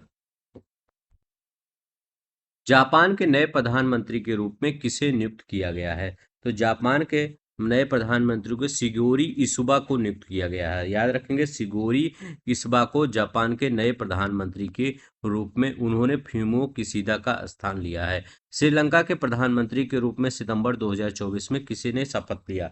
श्रीलंका के प्रधानमंत्री के रूप में डॉक्टर हरीना अमर सूरिया को, याद रखेंगे, डॉक्टर हरीना अमर सूरिया ने का स्थान लिया है श्रीलंका के प्रधानमंत्री के रूप में, ठीक है। तो याद रखेंगे, और अनुरा दिसानायके राष्ट्रपति बने हैं, तो याद रखिए, अनुरा राष्ट्रपति बने हैं, हरीना अमरसूरिया ये श्रीलंका की प्रधानमंत्री, दोनों ही ये नाम याद रखेंगे। नेक्स्ट देखते हैं यहाँ क्या करा है। थाईलैंड की अब तक की सबसे युवा प्रधानमंत्री कौन में? पिंटागनाट सिनावात्रा, ये भी अभी इस्तीफा दे चुकी हैं, ठीक है, मतलब इनकी अदालत ने इनको हटा दिया है, तो ये बनी थी, ठीक है, ये याद रखेंगे, ठीक है। ये पेंटागना श्रीवास्तव थाईलैंड की दूसरी महिला और सबसे युवा प्रधानमंत्री बनी थी, ठीक है। बांग्लादेश की अंतरिम सरकार के प्रधान सलाहकार के रूप में किसे नियुक्त किया गया? तो बांग्लादेश के अंतिम सलाहकार के रूप में याद रखेंगे मोहम्मद यूनुस को, याद रखेंगे, किसको नियुक्त किया गया? मोहम्मद यूनुस को नियुक्त किया गया यहाँ पर, ठीक है। तो ये नोबेल शांति पुरस्कार विजेता प्रसिद्ध अर्थशास्त्री मोहम्मद यूनुस ने 8 अगस्त 2024 को बांग्लादेश की अंतरिम सरकार का प्रधान सलाहकार नियुक्त किया, ठीक है। तो ये याद रखेंगे। नेक्स्ट देखते हैं, 27 जुलाई 2024 में नेपाल के नए प्रधानमंत्री के रूप में किसने शपथ पदभार ग्रहण किया? नेपाल के नए प्रधानमंत्री के रूप में तो कौन बने हैं? केपी शर्मा ओली, याद रखेंगे, केपी शर्मा ओली नेपाल के नए प्रधानमंत्री के रूप में ग्रहण किए हैं, ठीक है। केपी शर्मा ओली, ये सीपीएन यूएमएल के अध्यक्ष केपी शर्मा ओली ने नेपाल के प्रधानमंत्री के रूप में पदभार ग्रहण किया। जून 2025 में ब्रिटेन की विदेश खुफिया एजेंसी MI6 की पहली महिला प्रमुख के रूप में किसे नियुक्त किया गया है? तो MI6 की पहली महिला से के रूप में ब्लेज मैट्रीवेली, याद रखिएगा, ब्लेज मैट्रीवेली को नियुक्त किया गया है। 148 हो गया, 149 होगा। जून 2025 में यूएन में पर्यटन की पहली महिला महासचिव कौन बनी है? तो ये कौन बनी है? पहली महिला महासचिव कौन बनी है? शेख अल नवेस, याद रखिएगा, शेखा अल नवेस ये बनी है, ठीक है, शेखा अल नवेस। मई 2025 में ब्रिटेन के वेलिंगबरो शहर का मेयर कौन बना है? वेलिंगबरो शहर का मेयर कौन बना है? तो ये राज मिश्र बने। ब्रिटेन के वेलिंगबरो शहर का मेयर कौन बना है? राज मिश्र ये बने हैं, ठीक है, तो ये इनका नाम याद रखेंगे। नेक्स्ट देखते हैं हमारा क्या करा है। 151 नंबर का क्वेश्चन बताइए। कह रहे हैं 13 मई को कनाडा के विदेश मंत्री के रूप में किसने शपथ ग्रहण किया है? तो ये अनीता आनंद, याद रखेंगे, अनीता आनंद भारतीय मूल की हैं, विदेश मंत्री का पदभार इन्होंने ग्रहण किया है। मई 2025 में ऑस्ट्रेलिया के प्रधानमंत्री के रूप में दोबारा कौन चुने गए हैं? ऑस्ट्रेलिया के एंथनी एल्बनीज चुने गए हैं, याद रखिएगा, एंथनी अल्बनीज होगा, ठीक है, एंथनी अल्बनीज को चुना गया है। नेक्स्ट देखते हैं हमारा क्या करा है। करें सिंगापुर के प्रधानमंत्री के रूप में किसे पुनः नियुक्त किया गया है? तो सिंगापुर के प्रधानमंत्री के रूप में किसे नियुक्त किया गया है? तो सिंगापुर के प्रधानमंत्री के रूप में यहाँ पर लॉरेंस बोंगो, याद रखिएगा, लॉरेंस बोंग को नियुक्त किया गया है, लॉरेंस बोंग को नियुक्त किया गया है। नेक्स्ट देखते हैं क्या है। संयुक्त राष्ट्र के अमेरिका के नए राजदूत के रूप में किसे नियुक्त किया? संयुक्त राष्ट्र में अमेरिका के नए राजदूत के रूप में, तो संयुक्त राष्ट्र में अमेरिका के अगले राजदूत को माइक वाल्टेज को, याद रखिएगा, माइक वाल्टेज को, यूएस एम्बेसडर टू यूएन, ठीक है, माइक वाल्टेज। तो 1 मई 2025 को त्रिनाद और टोबैगो के प्रधानमंत्री कौन बने हैं? अच्छा क्वेश्चन है, इंपॉर्टेंट क्वेश्चन है। तो बताइए, त्रिनाद कमला प्रसाद विशेषर, कमला प्रसाद विशेषर ये बने हैं, तो याद रखेंगे, कमला प्रसाद विशेषर। नेक्स्ट देखते हैं, अप्रैल 2025 में एशियाई अवसंरचना निवेश बैंक के उपाध्यक्ष कौन बने हैं? ये अप्रैल 2025 में एशियाई अवसंरचना और निवेश बैंक के उपाध्यक्ष कौन बने हैं? तो अजय भूषण ये पांडे बने हैं, याद रख लेंगे, अजय भूषण पांडे बने हैं, ठीक है। 6 मई 2025 को जर्मनी का चांसलर कौन बना है? तो 6 मई 2025 को जर्मनी का चांसलर, तो जर्मनी का है फेडरिक मर्ज, याद रखेंगे, 6 मई 2025 को जर्मनी का चांसलर फेडरिक मर्ज। मार्च 2025 में एनआईएच का निदेशक किसे नियुक्त किया गया है?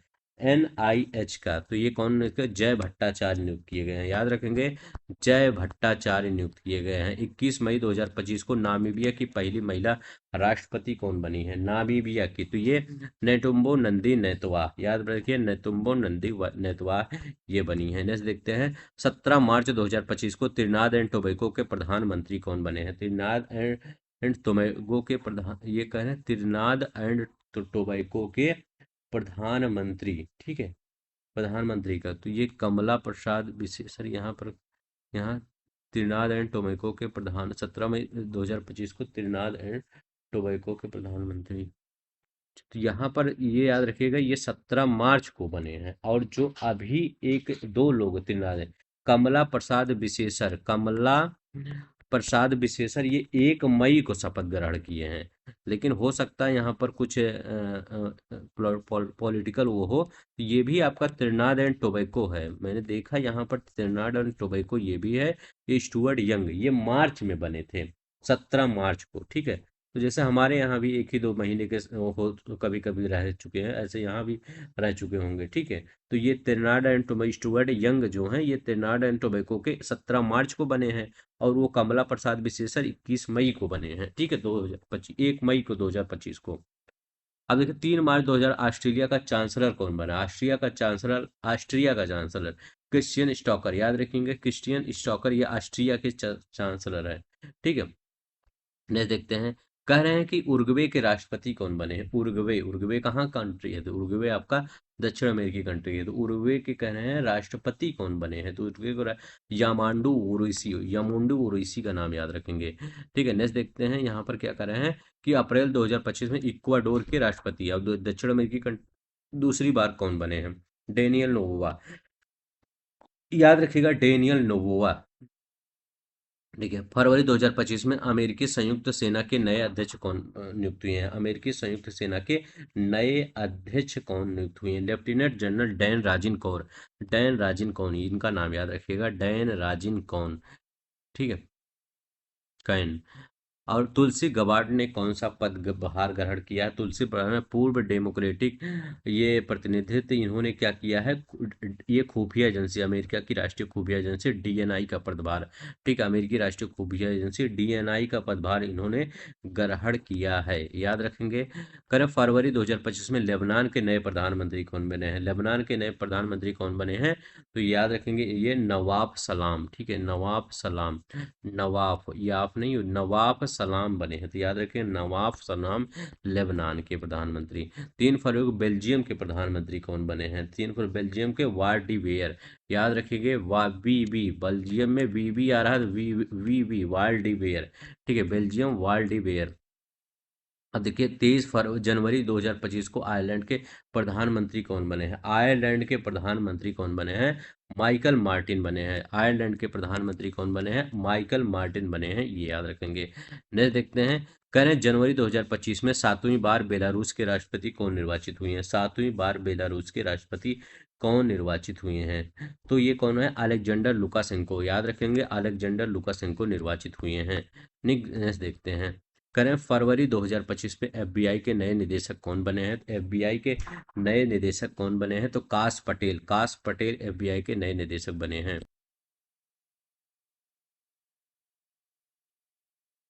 9 जनवरी 2025 को लेबनान का राष्ट्रपति कौन बना है? 9 जनवरी, तो ये कौन है? जोसफ ऑन बने हैं। 9 जनवरी 2025 को लेबनान के राष्ट्रपति कौन बने हैं? जोसफ ऑन बने हैं। 9 जनवरी 2025 को वेनेजुला के राष्ट्रपति के रूप में किसे तीसरी बार चुना गया है? तो वेनेजुला के राष्ट्रपति के रूप में किसे तीसरी बार? निकोलस मादुरो को, याद रखेंगे, निकोलस मादुरो को चुना गया है तीसरी बार। ठीक है, नेक्स्ट देखते हैं। यहाँ पर क्या है? करें 7 जनवरी 2025 को घाना के राष्ट्रपति कौन बने हैं? 7 जनवरी 2025 को घाना के जॉन ड्रामी महामा, याद रखिएगा, जॉन ड्रामामी ममानी महाना बने हैं। जॉन ड्रामी महामाना घाना के राष्ट्रपति। कह रहे हैं जनवरी 2025 में अमेरिकी कांग्रेस शपथ लेने वाले पहले भारतीय अमेरिकी कौन बने हैं? ठीक है, तो पहले भारतीय अमेरिकी ये कौन बने हैं? तो ये कौन बने हैं? सुहास सुब्रमण्यम, सुहास सुब्रमण्यम।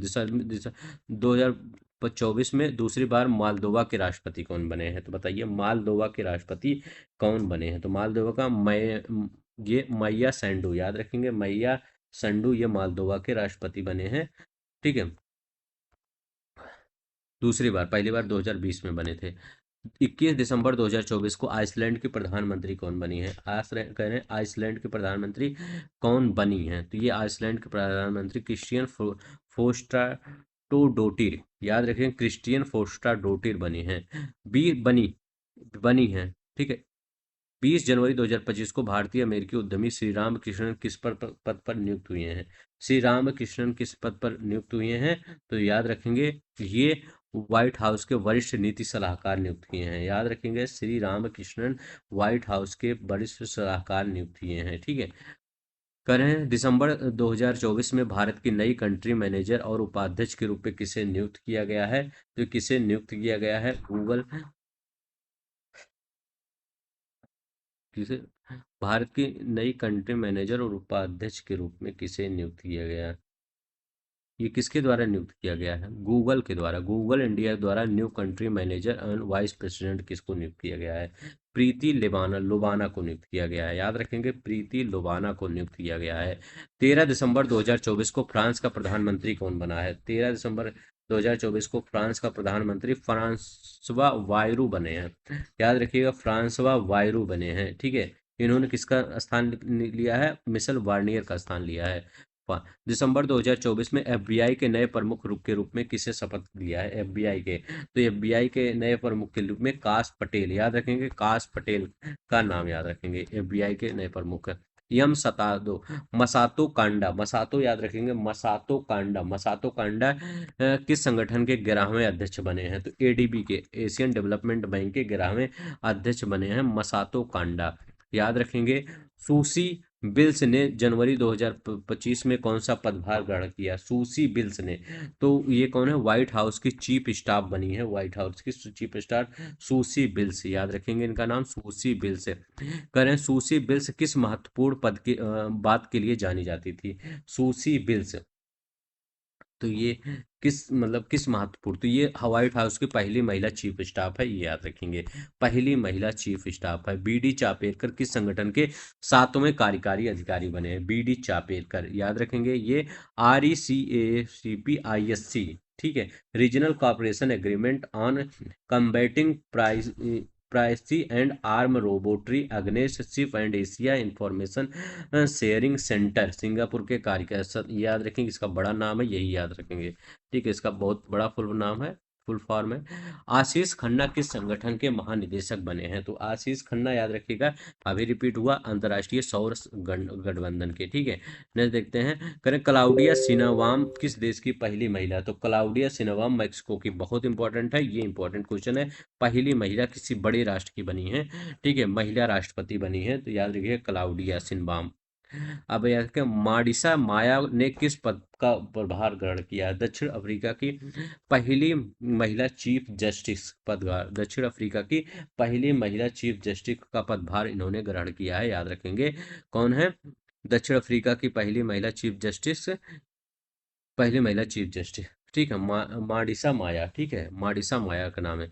करें के एन परेख, याद रखेंगे, करें के एन परेख। तो के एन परेख है किस कंपनी के नए प्रमुख बने हैं? तो के एन परेख किस कंपनी के नए प्रमुख बने हैं? तो एप्पल के नए मुख्य वित्तीय सचिव अधिकारी बने हैं, तो एप्पल के, ठीक है, मुख्य सीएफओ कौन बने हैं? के एन परेख। अच्छा, एक नाम ईरान की पहली महिला सरकारी प्रवक्ता कौन है?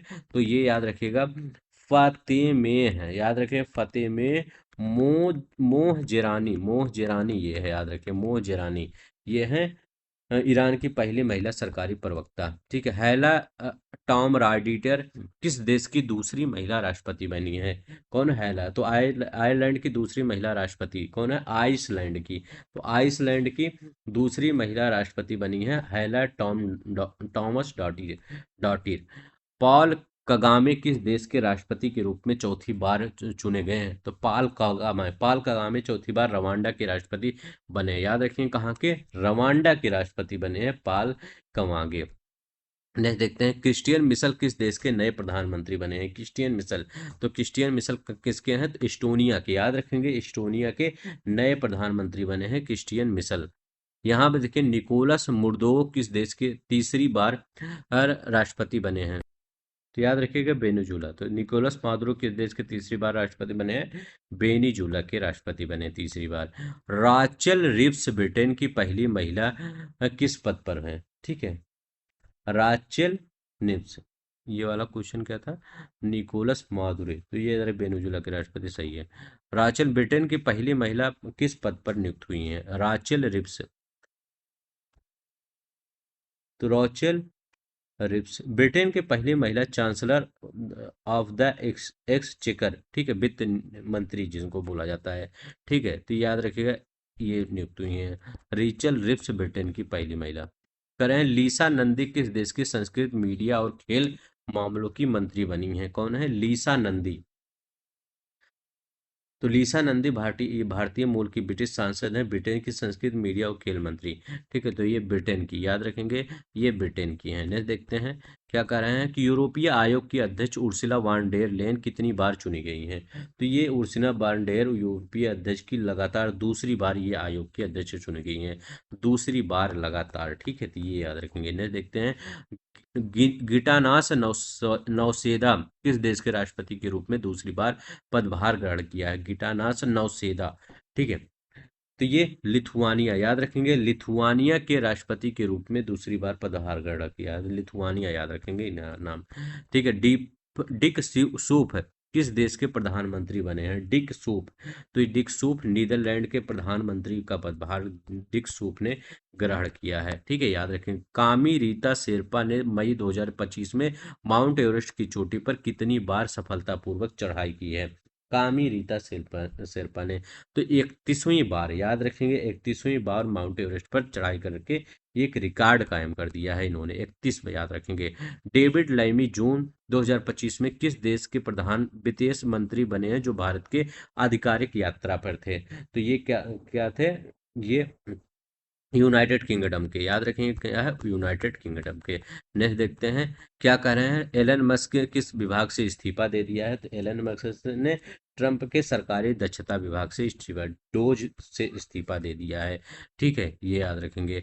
कमला देवी अरविंदम किस महिला हाल ही में, कमला देवी अरविंदम को किस महिला हॉल ऑफ फेम में शामिल किया गया है? तो कमला देवी अमरिंदर को लेखिका और नाटककार में, याद रखेंगे इनको शामिल किया गया है, सिंगापुर की महिला हॉल ऑफ फेम में शामिल किया गया है, लेखिका और नाटककार है। कोरी बुकर ने अमेरिकी में सीनेट में कितने घंटे से अधिक भाषण देकर इतिहास रचा है? कोरी बुकर ने, तो कोरी बुकर ने अमेरिका की संसद में क्या किया है? सीनेट में सबसे अधिक भाषण दे दिया है। कितने घंटे तक? 25 घंटे तक, याद रखेंगे। 25 घंटे तक भाषण देकर ये रिकॉर्ड रच दिए हैं। ठीक है, 25 घंटे तक बोलते ही रहे। राजकुमारी स्ट्रीट किस देश की राजकुमारी है जो मार्च 2025 में भारत की यात्रा पर थी? तो ये कौन सी थी? ये बेल्जियम की राजकुमारी है जो भारत की यात्रा थी पड़ती थी, याद रखेंगे। बेल्जियम की राजकुमारी है। आप सब लाइक कर दिया करिए, क्योंकि इस वीडियो को जरूर आप सब्सक्राइब करिएगा, इस लाइक करिएगा, क्योंकि इस वीडियो को मैं 1 घंटा, ये हो गया लगभग 1 घंटा 20 मिनट होने वाला है, और वो 1 घंटा लगभग हमने बोला था। ठीक है, तो 2 घंटे से बोल रहा हूँ, उसका कोई फायदा नहीं मिला। इसका आपको हो सकता है फायदा मिल जाए। ठीक है, यहाँ ब्रिटेन के प्रधानमंत्री कौन है जो फरवरी 2025 में भारत की आधिकारिक यात्रा पर थे? ठीक है, तो ये है, कौन थे? ब्रिटेन, भूटान के प्रधानमंत्री कौन थे जो फरवरी 2025 में भारत की यात्रा पे पर थे? भूटान के प्रधानमंत्री का नाम बताना है। ठीक है, तो इनका नाम है दासो सेरिंग तांगबे, याद रखेंगे। सेरिंग तोगबे इनका नाम है, तोबगे। ठीक है, यूरोपीय आयोग के अध्यक्ष उर्सुला वान डेर लेयन किस महीने भारत की आधिकारिक यात्रा पर थी? ठीक है, किस महीने? तो यूरोपीय ये किस महीने भारत की यात्रा पर आई थी? तो ये फरवरी महीने में। ठीक है, तो याद रखेंगे फरवरी महीने में यात्रा पे आई थी। सिर्फ इतना याद करिए, ये भारत की यात्रा पर थी फरवरी में, 27 से 28 फरवरी के बीच में, 27 और 28 फरवरी में ये भारत में ही थे।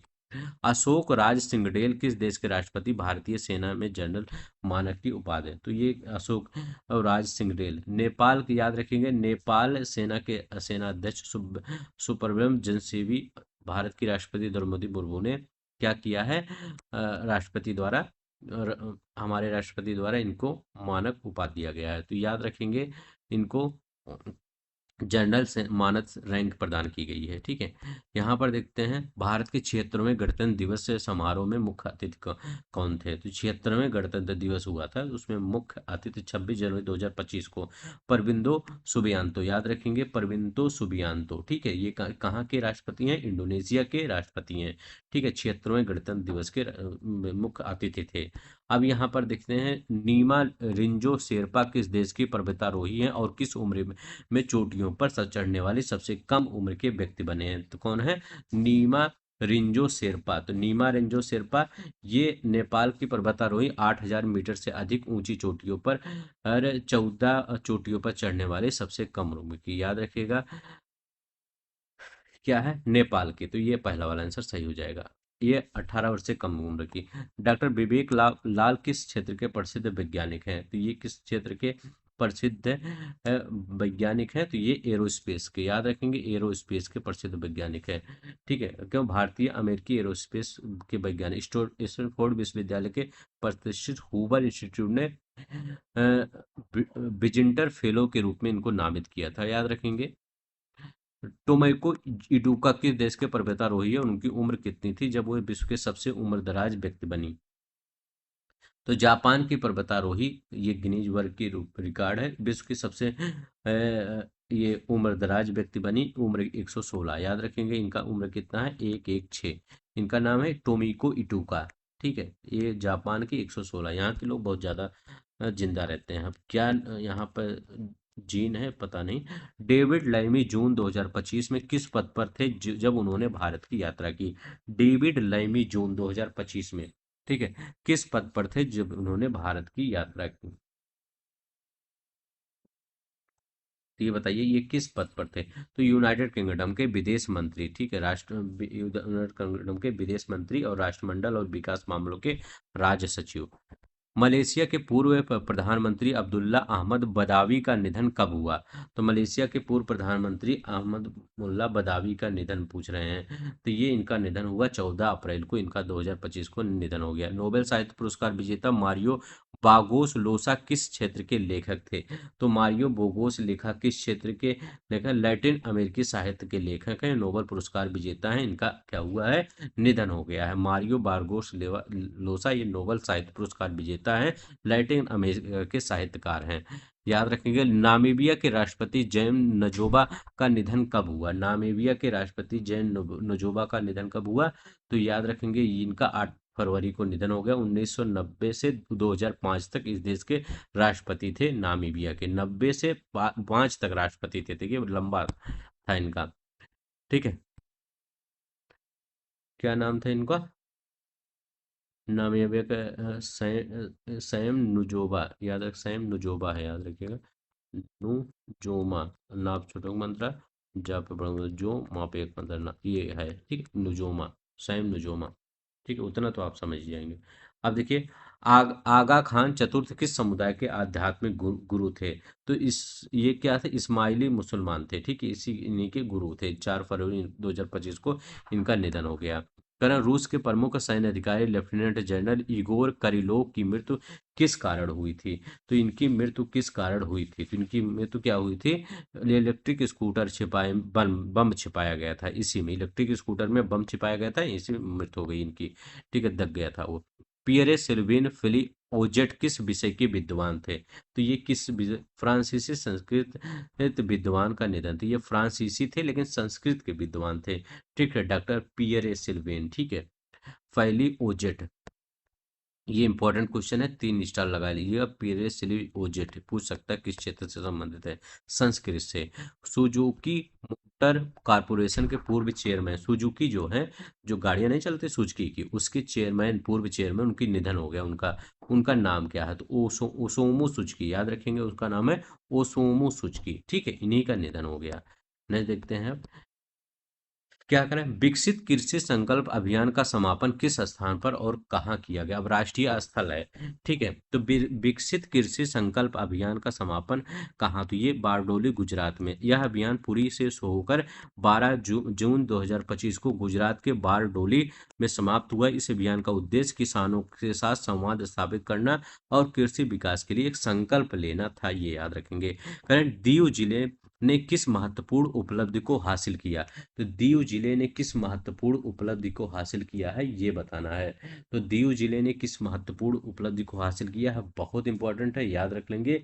पूरी तरह से बिजली की मांग पूर्णतः सौर ऊर्जा पर करता है ये दीव, याद रखेंगे।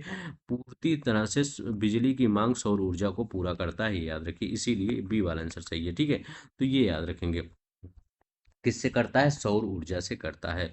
याद रखिएगा, दीव ऐसा पहला जिला बन गया है जो दिन की पूरी बिजली की मांग 11.88 मेगावाट सौर ऊर्जा माउंट ग्राउंड माउंटेड और रूफ टॉप से पूरा करता है। मिजोरम की राजधानी आइजोल किस परियोजना के माध्यम से राष्ट्रीय रेल नेटवर्क से जोड़ा जाएगा? तो ये याद रखिएगा, इसको किस परियोजना के तहत राष्ट्रीय रेल नेटवर्क को जोड़ा जाएगा? तो ये किस परियोजना के तहत, ये याद रखेंगे। इसको जोड़ने के लिए आपको नई वैरागी सेरांग रेल लाइन बिछाई जाएगी। ठीक है, इसी से जोड़ा जाएगा। मई 2025 में आइजोल की नई वैरांगी सेरांग रेलवे लाइन के माध्यम से राष्ट्रीय रेल नेटवर्क से जोड़ा जाएगा। इससे पूर्व गुवाहाटी, अगरतला, ईटानगर पूर्वोत्तर की राजधानी के तौर पर रेलवे नेटवर्क से जुड़े हैं। ठीक है, तो मिजोरम की राजधानी अब आइजोल भी, ऐसा पूछ सकता है ऐसा क्वेश्चन। कौन से ऐसा पूर्व पूर्व में, जैसे उत्तर पूर्व में क्या है, ये राज्य है जिसकी राजधानी एक बार फिर ये रेलवे से जुड़ेगा? तो मिजोरम की राजधानी आइजोल, याद रखेंगे। गुजरात के पे भुज में प्रधानमंत्री की किन प्रमुख परियोजनाओं का उद्घाटन किया? तो इन्होंने नवीकरणीय ऊर्जा पार्क और ultra super creative thermal power plant की इकाई का शुभारंभ किया। प्रधानमंत्री ने भुज में 53,400 करोड़ रुपए से अधिक परियोजनाओं का शिलान्यास और उद्घाटन किया। इसमें खरवाड़ा रिन्यूएबल एनर्जी पार्क और Tapi ultra super critical thermal power plant शामिल है। ठीक है, कह रहे हैं चेन्नई के केंद्रीय मंत्री कमलेश पासवान ने किस कृषि से जुड़ी सुविधा का उद्घाटन किया? चेन्नई के केंद्रीय, तो ये किस कृषि का उद्घाटन किया? तो कृषि ड्रोन स्वदेशीकरण सुविधा और 300 उत्कृष्टता केंद्र का उद्घाटन किया है, ये याद रखेंगे। नेक्स्ट देखते हैं। यहाँ पर 14 जून 2025 को चेन्नई के केंद्रीय मंत्री गरुड़ एरोस्पेस की नई कृषि ड्रोन स्वदेशीकरण सुविधा 300 उत्कृष्टता केंद्र का उद्घाटन किया। साथ ही प्रशिक्षकों के प्रशिक्षण कार्यक्रम की भी शुरुआत की। नहीं सकते हैं। करें, प्रधानमंत्री नरेंद्र मोदी ने गुजरात के दहोद में किस प्रकार के संयंत्र का उद्घाटन किया? तो याद रखिएगा, गुजरात के दहोद में किस प्रकार से के संयंत्र का उद्घाटन किया? तो ये किस प्रकार से लोकोमोटिव संयंत्र का, तो याद रखें दाहोद में लोकोमोटिव संयंत्र के निर्माण का उद्घाटन किया, जहां 9,000 हार्स पावर का इलेक्ट्रिक इंजन बनाए जाएंगे और भारतीय रेलवे के लिए अत्याधुनिक संयंत्र होंगे। ठीक है, याद रखें कहाँ की बात कर रहे हैं, दाहोद में बात कर रहे हैं। नेक्स्ट देखते हैं, कह रहे हैं कि 223 बंगलोर 23 नंबर क्वेश्चन, बंगलोर में जून 2025 में किस चीज के लिए आधिकारिक रूप से चुना गया, बंगलोर में बंगलोर में को जून में 2000 किस चीज के लिए आधिकारिक रूप से चुना गया, तो याद रखिएगा भारत की तेलुगु की राजधानी, तो भारत में तेलुगु की राजधानी के रूप में किसको चुना गया, ये बंगलोर को। बहुत इंपॉर्टेंट क्वेश्चन है, 3 स्टार लगाइएगा। ठीक है, भारत की तेलुगु की राजधानी कौन होगा, ये बंगलोर होगा। ने देखते हैं क्या करा, ये है, देखिए होलगट्टी नेचर फाउंडेशन के सर्वेक्षण के अनुसार बंगलोर के आसपास के तेंदुओं की संख्या बढ़कर 80 से 85 पहुंच गई, इसलिए इसे आधिकारिक रूप से भारत के तेंदुओं की राजधानी कहा जाता है। छत्तीसगढ़ के नारायणपुर में किस माओवादी नेता ने को सुरक्षा बलों ने मार गिराया है, ठीक है, तो ये किस माओवादी नेता को सुरक्षा बलों ने मार गिराया है, तो उसका नाम क्या है, तो उसका नाम है नम्बेला केशव। याद रखेंगे क्या नाम है, नम्बाला केशव, राव बासो राजू भी कहते हैं इसको, नम्बेला केशव। ठीक है, नेक्स्ट देखते हैं, करें महरौली पुरातत्व उद्यान में भारतीय पुरातत्व सर्वेक्षण एएसआई किस संरचना के संरक्षण का कार्य किया, ठीक है, तो ये बताइए किस संरक्षण के संरचना का कार्य किया, तो ये किसका किया है, तो ये राज्यों की बावली का, राज्यों की बावली याद रखेंगे, 16वीं सदी के राज्यों की बावली का संरक्षण का कार्य पूरा किया, जो लोधी राजवंश के समय में निर्मित हुई थी। तेलंगाना के कालेश्वर में मई 2025 में कौन सा महत्वपूर्ण धार्मिक आयोजन हुआ, तो ये बताइए कौन सा महत्वपूर्ण धार्मिक आयोजन हुआ, तो ये कौन सा त्योहार मनाया गया है? सरस्वती पुरस्कारु कुंभ मनाया गया। धार्मिक कौन सा धार्मिक आयोजन का है? सरस्वती पुरस्कारु कुंभ का आयोजन किया गया। ठीक है, 15 से 26 मई को कालेश्वर में सरस्वती पुरस्कारु कुंभ का आयोजन किया गया, जो धार्मिक और सांस्कृतिक दृष्टि से महत्वपूर्ण है, ये याद रखेंगे। नेक्स्ट देखते हैं, यहाँ क्या है, कोझिकोड केरल को मई 2025 में किस वैश्विक नेटवर्क में शामिल किया गया, तो याद रखेंगे किस वैश्विक नेटवर्क में शामिल किया गया, तो ये याद रखेंगे इसे किस वैश्विक नेटवर्क में शामिल किया गया, कोझिकोड केरल को मई 2025 में किस वैश्विक नेटवर्क में शामिल किया गया, तो इसे WHO की, याद रखिए, global network for age friendly cities and communities, इसी में शामिल किया गया कोझिकोड केरल को। ठीक है, याद रख लेंगे कोझिकोड केरल को किसने शामिल किया गया, विश्व स्वास्थ्य संगठन के global network for age friendly cities and, मतलब जो क्या है, एज फ्रेंडली सिटीज यहाँ पर है। ठीक है, ये याद रखेंगे, ये शामिल किया गया। ठीक है, तो ये कोझिकोड को पहले ही साहित्य का शहर बोला गया है, यूनेस्को के द्वारा मान्यता प्राप्त है, तो ये दो हो गया। ठीक है, जो वृद्धों के सबसे अनुकूल शहरों को जोड़ता है, तो आपसे पूछे सबसे ज्यादा वृद्ध कंफर्टेबल कहाँ फील करेंगे, तो कोझिकोड केरल में। ठीक है, बाबूजी धनम किस प्रकार का उद्यान है, बाबूजी धनम, तो बाबूजी धनम कह रहे हैं ये किस प्रकार का उद्यान है, तो ये तेलंगाना के राज्यपाल जिष्णु देव वर्मा ने हैदराबाद स्थित कान्हा शांति वनम में विश्व के पहले ऊर्जा संचरण उद्यान का वनम उद्घाटन किया।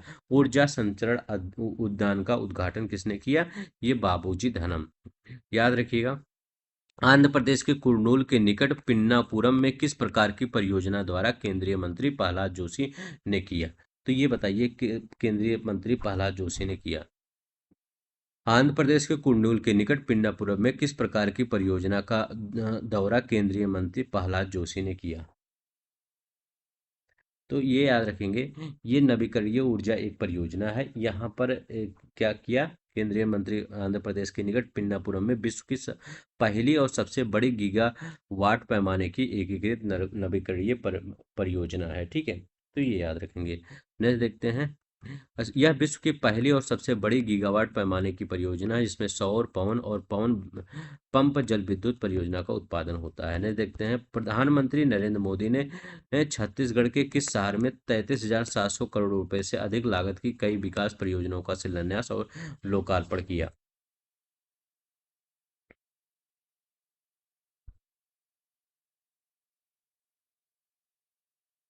तो याद रखिए कहाँ पर, बिलासपुर में। तो बिलासपुर में प्रधानमंत्री नरेंद्र मोदी ने कई परियोजनाओं और लोकार्पण किया और NTPC Sipat super thermal power project state third की आधारशिला भी रखी। नेक्स्ट देखते हैं क्या कर रहे हैं, करें बिलासपुर एनटीपीसी की super thermal power project state third की अनुमानित लागत कितनी है। तो स्टेट थर्ड की अनुमानित लागत 9,790 रुपये करोड़ रुपए है। ठीक है, ये याद रखेंगे। नेक्स्ट है, सिलवासा में प्रधानमंत्री नरेंद्र मोदी द्वारा किस अस्पताल का उद्घाटन किया गया। तो सिलवासा में प्रधानमंत्री द्वारा नमो हॉस्पिटल का उद्घाटन किया गया। किसका, नमो हॉस्पिटल। कितना बिस्तर होगा, 450 बिस्तर होगा, 460 करोड़ की लागत से बन रहा है, जिसका उद्घाटन 7 मार्च 2025 को किया गया। 460 की 450 बिस्तर वाला। हिमाचल प्रदेश के सोलन जिले में दभेट में किस प्रकार के संयंत्र की आधारशिला रखी गई है। तो यहाँ पर 1 मेगावाट हरित हाइड्रोजन संयंत्र की आधारशिला रखी गई है। कितना, 1 मेगावाट हरित हाइड्रोजन की।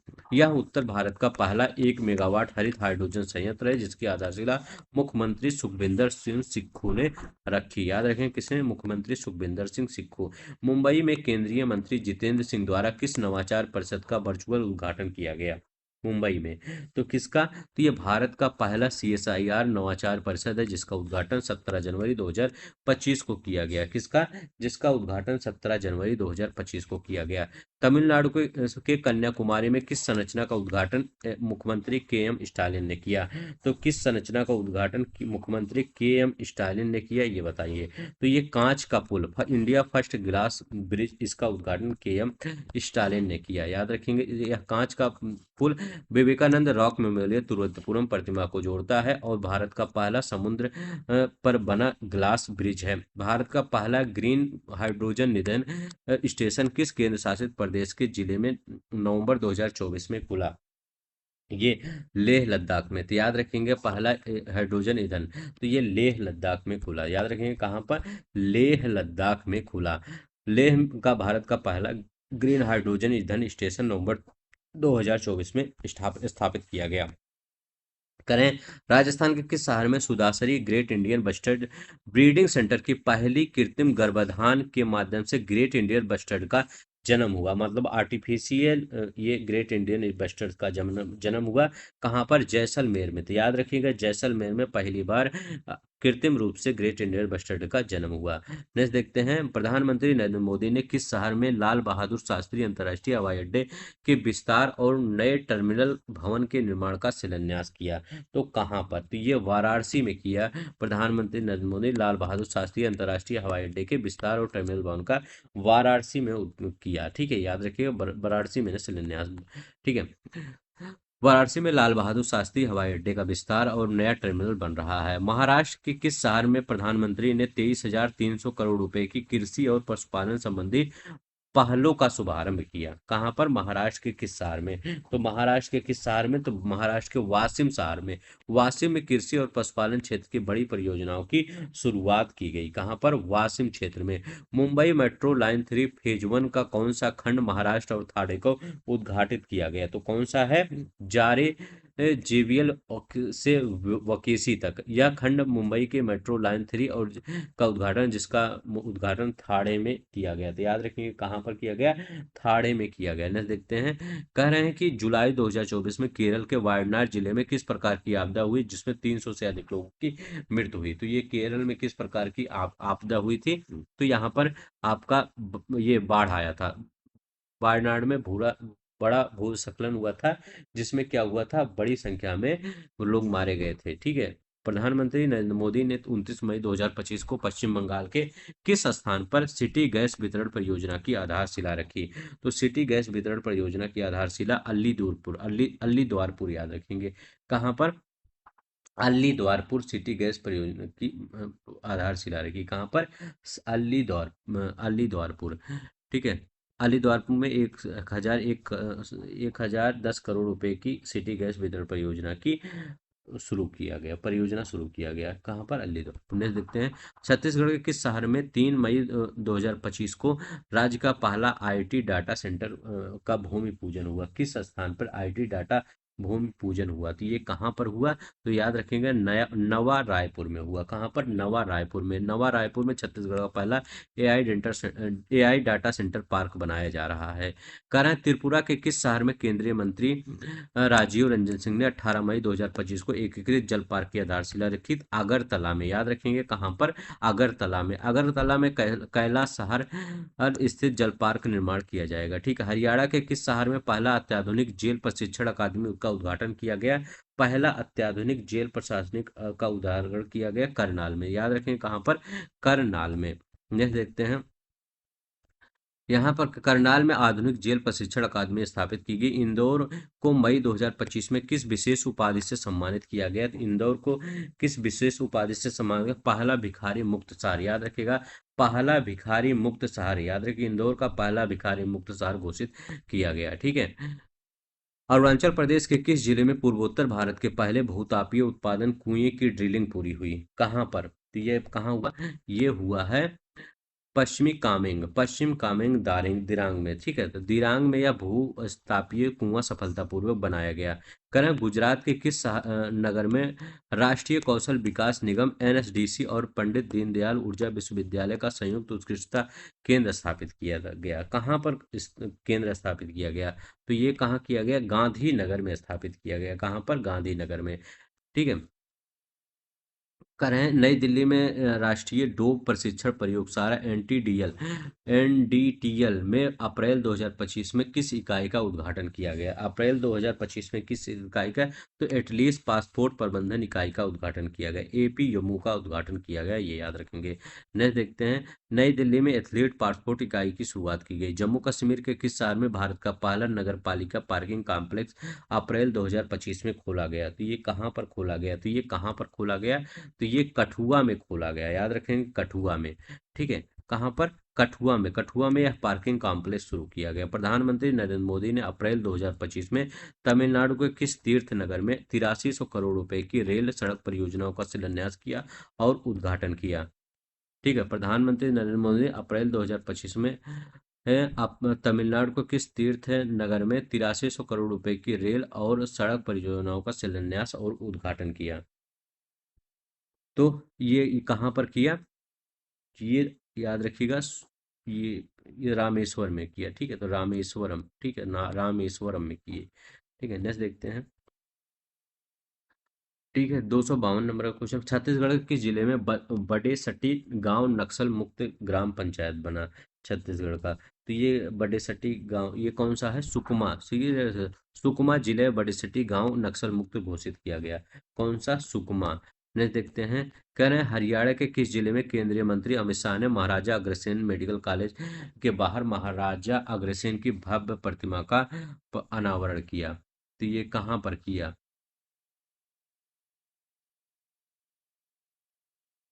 तो ये हिसार में किए हैं। याद रखेंगे हिसार जिले में भव्य भव्य प्रतिमा का उद्घाटन। नेक्स्ट देखते हैं। हरियाणा के किस शहर में पंचायती राज मंत्रालय द्वारा भूमि प्रबंधन की पहली अंतर्राष्ट्रीय कार्यशाला का उद्घाटन?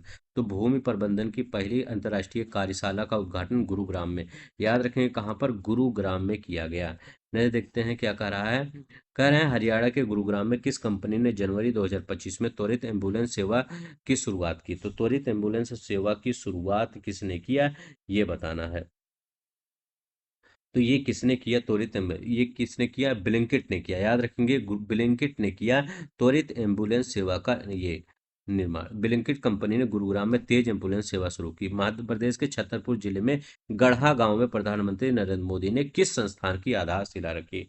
गढ़ा गांव में प्रधानमंत्री ने किस आधारशिला रखी? तो 23 फरवरी को यह बाबा बागेश्वर धाम चिकित्सा एवं विज्ञान अनुसंधान थी। याद रखेंगे छतरपुर में बाबा बागेश्वर धाम चिकित्सा और विज्ञान अनुसंधान की आधारशिला रखी। कह रहे हैं कि तेलंगाना के किस जिले में मुदुमल मेगालिथिक मेनहिर को यूनेस्को विश्व धरोहर में शामिल किया गया? तो याद रखेंगे किसमें? तो ये नारायणपेट आंसर इसका होगा। याद रखिएगा यूनेस्को विश्व धरोहर स्थल घोषित किया गया नारायणपेट। हरियाणा की भिवानी जिले में तिगांगना मिताथल गांव को किस प्रकार के पुरातात्विक स्थल में घोषित किया गया? हरियाणा के भिवानी जिले में तिग्राना और मिताथल गांव को किस प्रकार के पुरातात्विक स्थल में घोषित किया गया? तो किस प्रकार के ये पुरातात्विक स्थल में घोषित किया गया ये बताना है आपको। ठीक है, तो ये हड़प्पा स्थल में, याद रखिएगा हड़प्पा स्थल में, ये लगभग 4400 वर्ष पुराने दो हड़प्पा स्थल। महाराष्ट्र के ठाणे में भिवंडी में किस शासक के पहले मंदिर का उद्घाटन किया गया? महाराष्ट्र के ठाणे भिवंडी में किस शासक के पहले मंदिर, तो किस छत्रपति शिवाजी महाराज। ठीक है, इसका उद्घाटन किसने किया? तो ये मुख्यमंत्री देवेंद्र फडणवीस ने किया। ठीक है, छत्रपति शिवाजी महाराज के, ठीक है, पहले मंदिर का उद्घाटन। ठीक है, नेक्स्ट देखते हैं। करें, मध्य प्रदेश के रीवा जिले में गोविंदगढ़ क्षेत्र में कौन सा पहला प्रजनन केंद्र स्थापित करने का प्रस्ताव केंद्रीय चिड़िया प्राधिकरण ने मंजूर किया? कौन सा पहला? तो रीवा जिले में, याद रखेंगे, सफेद बाघ प्रजनन केंद्र, सफेद बाघ प्रजनन केंद्र यहाँ पर स्थापित किया जाएगा। ठीक है, क्या? सफेद बाघ प्रजनन केंद्र। नेक्स्ट देखते हैं। करें, असम के किस जिले में मुख्यमंत्री हेमंत बिस्वा शर्मा ने राज्य की दूसरी राजधानी घोषित की? तो अब असम का कौन सा? डिब्रूगढ़ है। तो याद रखिएगा असम का डिब्रूगढ़ है, जिससे राज्य की दूसरी राजधानी घोषित किया गया। असम का डिब्रूगढ़, जिससे राज्य की दूसरी राजधानी घोषित किया गया। महाराष्ट्र के नवी मुंबई में खारघर में प्रधानमंत्री नरेंद्र मोदी द्वारा किस मंदिर का उद्घाटन किया गया? तो यहाँ पर किस मंदिर का? तो श्री श्री राधा मोहन जी, याद रखिए, श्री श्री राधा मोहन जी मंदिर का उद्घाटन किया गया, ये याद रखेंगे। इन्हें देखते हैं, कह रहे हैं कि गुजरात के किस गांव को पहला जैव विविधता धरोहर स्थल घोषित किया गया? तो कौन सा गांव है जिसको जैव विविधता धरोहर स्थल घोषित किया गया? तो गुजरात का कौन सा गांव है? गुनेरी गांव है। गुनेरी गांव गुजरात का जिले का लखपत तहसील में स्थित है। 30 जनवरी को इसको जैव विविधता स्थल घोषित किया गया। तो याद रखिएगा गुनेरी गांव कितना हेक्टेयर? 32.78 हेक्टेयर प्राकृतिक जैव विविधता है। ठीक है, कह रहे हैं आंध्र प्रदेश के किस बंदरगाह में नौसेना डकयार्ड के तीसरे 25टी बेलाड पुल को जोड़ा गया? तो आंध्र प्रदेश का विशाखापट्टनम बंदरगाह है। ठीक है, गुजरात सरकार ने किस जिले को विभाजित कर नया जिला वाव थराव बनाया है? वाव थराद, याद रखिए, वाव थराद बनाया है, किस जिले को विभाजित? तो ये बनासकांठा, याद रखिए, बनासकांठा जिले को विभाजित करके। ठीक है, एक 1 जनवरी 2025 को मंजूरी दी गई थी, ये याद रखेंगे। तमिलनाडु को किस शहर में भारत का पहला मधुमेह बैंक स्थापित किया जाएगा? तो तमिलनाडु का चेन्नई है। ये सब क्वेश्चन कल ही आया था, अभी जो कल मैं पढ़ाया था 500 क्वेश्चन का जो एमसीक्यू था, उसको जाके जरूर देख लीजिए घटना सार का। एक बार उसको देख लेंगे, आपका पूरा जनवरी से जुलाई तक एकदम एक माइंड में बैठ जाएगा कि कौन कौन से करंट अफेयर बने हैं। उसको चाहे 2 की स्पीड में देखेंगे तो 1 से 1.5 घंटा लगेगा। आप उसको पूरी तरह से देखिए, बहुत ही अच्छा क्वेश्चन वहां पे बना है। ठीक है, वो लगभग वहां का यहाँ पे सब रिपीट हुआ है। मध्य प्रदेश के भोपाल में आयोजित अंतर्राष्ट्रीय गीता महोत्सव गिनीज वर्ल्ड ऑफ रिकॉर्ड में किस विधि के लिए दर्ज किया गया? तो ये याद रखिएगा, इस शहर में अंतर्राष्ट्रीय गीता महोत्सव गीता जयंती के अवसर पर 7,000 से अधिक व्यक्तियों को क्या किया गया? इसमें शामिल किया गया, एक स्वर में गाए गए। तो याद रखिएगा, स्वसर गीत पाठ हुआ था यहाँ पर। ठीक है, 7,000 लोगों ने भाग लिया था 11 दिसंबर 2024 को, मतलब सबसे ज्यादा लोगों ने उनके द्वारा गीता गाया था। जैसे जनगण मन गाया जाता है, ये भी विश्व रिकॉर्ड बना है, ऐसे इसका भी। उत्तराखंड के कोटेद्वार में किस नई इकाई का शुभारंभ हुआ? उत्तराखंड के कोटद्वार में पहली वाइन उत्पादन इकाई, याद रखिए, पहली वाइन उत्पादन इकाई का कहाँ पर? उत्तराखंड में। ठीक है, याद रखेंगे उत्तराखंड सरकार द्वारा पहली वाइन उत्पादन इकाई का। ठीक है, अब यहाँ पे जाएंगे, वाइन वाइन मिलेगा सस्ता। ठीक है, तो याद रखेंगे जो लोग ये सब पीते हैं उनके लिए सही है। बंगलोर में उबर द्वारा किस सेवा की शुरुआत की गई? तो बंगलोर में उबर द्वारा किस सेवा की शुरुआत की गई? तो बंगलोर में मोटो वुमेन की शुरुआत की गई। याद रखेंगे क्या सर? महिला चालकों, महिला सवारियों के लिए एक बाइक टैक्सी मोटो वुमेन की शुरुआत की गई। कौन सी बाइक टैक्सी? मोटो वुमेन। तो याद रखेंगे मोटो वुमेन की शुरुआत की गई। हरियाणा के करनाल में किस विश्वविद्यालय के नए परिसर का प्रधानमंत्री ने क्या किया? शिलान्यास किया। तो ये याद रखिएगा, महाराणा प्रताप बागवानी विश्वविद्यालय के नए परिसर का शिलान्यास किया। तो महाराणा प्रताप बागवानी विश्वविद्यालय परिसर का, महाराणा प्रताप बागवानी। छत्तीसगढ़ के प्रधानमंत्री ने किस प्रकार से के 3 कानूनों को सफल कार्यान्वयन के लिए समर्पित किया? तो यार चंडीगढ़ के प्रधानमंत्री ने किस प्रकार के 3 नए कानूनों को सफल कार्यान्वयन के लिए समर्पित किया? तो ये किस प्रकार का 3 नए कानून? तो ये याद रखेंगे, किस प्रकार का ये कानून था? ये आपराधिक कानून था, याद रखेंगे, आपराधिक कानून थे। ठीक है, प्रधानमंत्री नरेंद्र मोदी इस साल में 3 नए आपराधिक कानून को राष्ट्र को समर्पित किया। ठीक है, नई दिल्ली में सराय काले खां चौक का नाम बदलने की घोषणा की गई। अब इसका नाम क्या रखा जाएगा? बिरसा मुंडा चौक रखा जाएगा। सराय काले खां चौक का नाम बिरसा मुंडा चौक रखा जाएगा, याद रखेंगे। कह रहे हैं कि असम के करीमगंज में जिले का नाम बदल कर क्या रखा जाएगा? असम का करीमगंज जिले का नाम बदल के क्या रखा जाएगा? श्री भूमि किया जाएगा, तो याद रखेंगे। उसका करीमगंज का नाम क्या किया जाएगा? श्री भूमि किया जाएगा, याद रखेंगे। क्या श्री भूमि किया जाएगा? नेक्स्ट देखते हैं। कह रहे हैं नागालैंड का कौन सा जिला 17वां जिला बना है? तो नागालैंड का कौन सा जिला 17वां जिला बना है? तो 17वां जिला मिलोरी, मिलोरी जिला। नागालैंड का मिलोरी जिला जो 17वां जिला घोषित किया गया है, मिलोरी जिला। अरुणाचल प्रदेश के तवांग में रक्षा मंत्री ने किन दो वीरों की स्मृति में संग्रहालय राष्ट्र को समर्पित किया? तो याद रखिएगा, संग्रहालय राष्ट्र को समर्पित किया, तो याद रखिएगा सरदार वल्लभ भाई पटेल, मेजर रालेंगथाओ बॉब हाकिंग, ठीक है। ठीक है, इन राष्ट्र को समर्पित किया अरुणाचल प्रदेश में, ठीक है। तो सरदार तो दो वीरों की स्मृति में रक्षा मंत्री राजनाथ सिंह ने क्या किया था? सरदार वल्लभ भाई पटेल की प्रतिमा, देश का वल्लभ है, याद रखिएगा, देश का वल्लभ और मेजर रालेंगाओ बाब थानिंग वीरता संग्रहालय राष्ट्र को समर्पित किया। ठीक है, ये याद रख लेंगे। ठीक है, नहीं देखते हैं। गुजरात के किस शहर में प्रधानमंत्री मोदी और स्पेन के प्रधानमंत्री ने टाटा एयरक्राफ्ट कॉम्प्लेक्स का उद्घाटन किया? तो गुजरात के किस शहर में प्रधानमंत्री मोदी ने और स्पेन के प्रधानमंत्री टाटा कॉम्प्लेक्स, तो यहाँ कहाँ पर हुआ? तो बड़ौदा में हुआ, तो याद रखिए बड़ौदा में। क्या? C295, तो याद रखिए C295, याद C29 विमान के निर्माण के लिए टाटा कॉम्प्लेक्स का संयुक्त रूप से उद्घाटन किया गया। ठीक है, याद रखिए C295, ठीक है, C295। देखते हैं क्या कह रहा है। कह रहा है कि पंजाब के मोहाली में भारत की बायो मैन्युफैक्चरिंग इंस्टीट्यूट का नया परिसर किसके द्वारा उद्घाटित किया गया? कहाँ पर? मोहाली में। तो ये किसके द्वारा ये उद्घाटित किया गया? तो कि किसके द्वारा उद्घाटित किया गया? तो केंद्रीय मंत्री डॉक्टर जितेंद्र सिंह ने। बिहार के किस शहर में बिहटा में राज्य का पहला ड्राई पोर्ट अक्टूबर 2024 में खोला गया? बिहार के किस शहर के बिहटा में राज्य के पहले ड्राई पोर्ट का उद्घाटन किया? तो बिहार के पटना में, याद रखिएगा, बिहार के पटना शहर में पहले ड्राई पोर्ट का उद्घाटन किया गया। नेक्स्ट देखते हैं। करें तमिलनाडु को किस शहर में भारतीय वायुसेना ने अपनी 92वीं वर्षगांठ ताम्बरम वायुसेना स्टेशन पर बनाई? याद रखिएगा, कहाँ पर? चेन्नई में। तो चेन्नई में क्या किया गया? ताम्बरम वायुसेना स्टेशन पहली बार भारतीय वायुसेना 92वीं वर्षगांठ मनाई।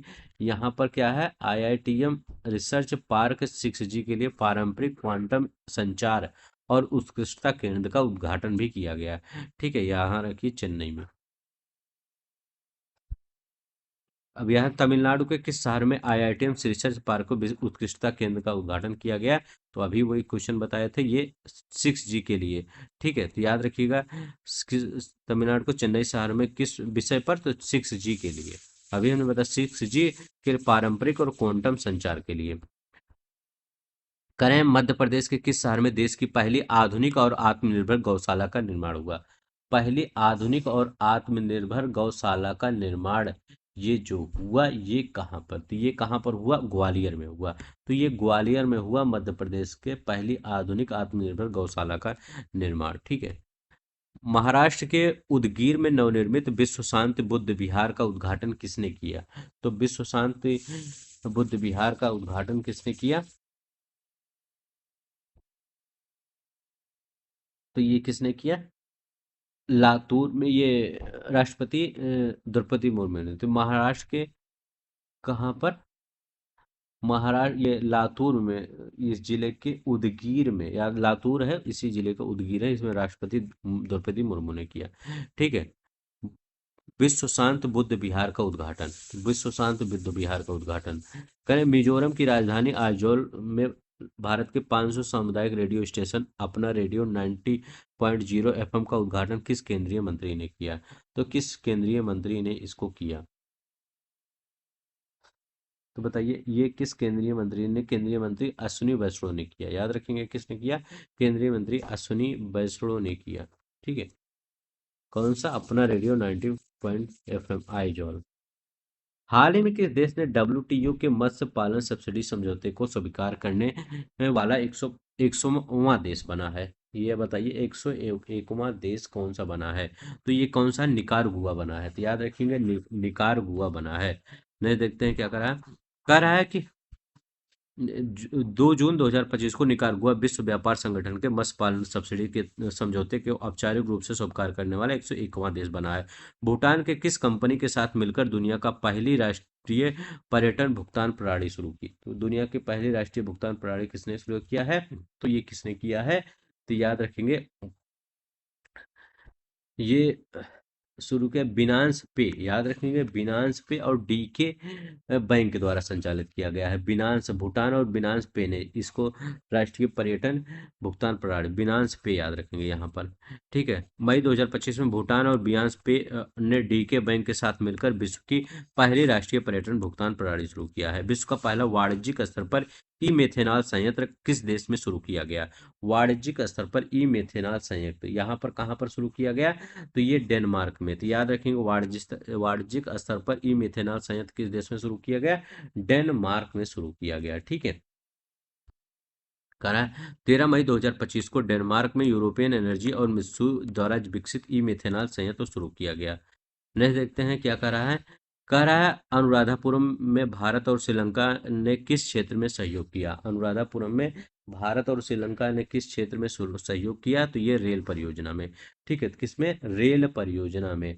ये प्रधानमंत्री नरेंद्र मोदी और राष्ट्रपति अनुराग कुमार दिसानायके ने श्रीलंका में एक निर्मित रेल परियोजनाओं का उद्घाटन किया। भारत की सहायता से निर्मित किया जाएगा ये रेल परियोजना। ठीक है, कौन सा देश अंतर्राष्ट्रीय अपराध न्यायालय आईसीसी से अलग होने वाला यूरोपीय देश बन गया? पहला यूरोपीय देश बना है आईसीसी से अलग, इंटरनेशनल क्रिमिनल कोर्ट से। तो ये हंगरी अलग होने वाला पहला यूरोपीय देश बना है। ठीक है, तो ये याद रख लेंगे, पहला यूरोपीय देश कौन बना है? ये हंगरी बना है। कह रहे हैं कजाकिस्तान में हाल ही में किस प्राकृतिक संसाधन के विशाल भंडारण की खोज की? तो कजाकिस्तान ने हाल ही में किस प्राकृतिक संसाधन के विशाल भंडारण की खोज की? तो इसने क्या किया था? ये अधिक दुर्लभ मृदा धातुओं के भंडार। तो याद रखिएगा, दुर्लभ मृदा धातुओं के भंडार की खोज की है कजाकिस्तान ने।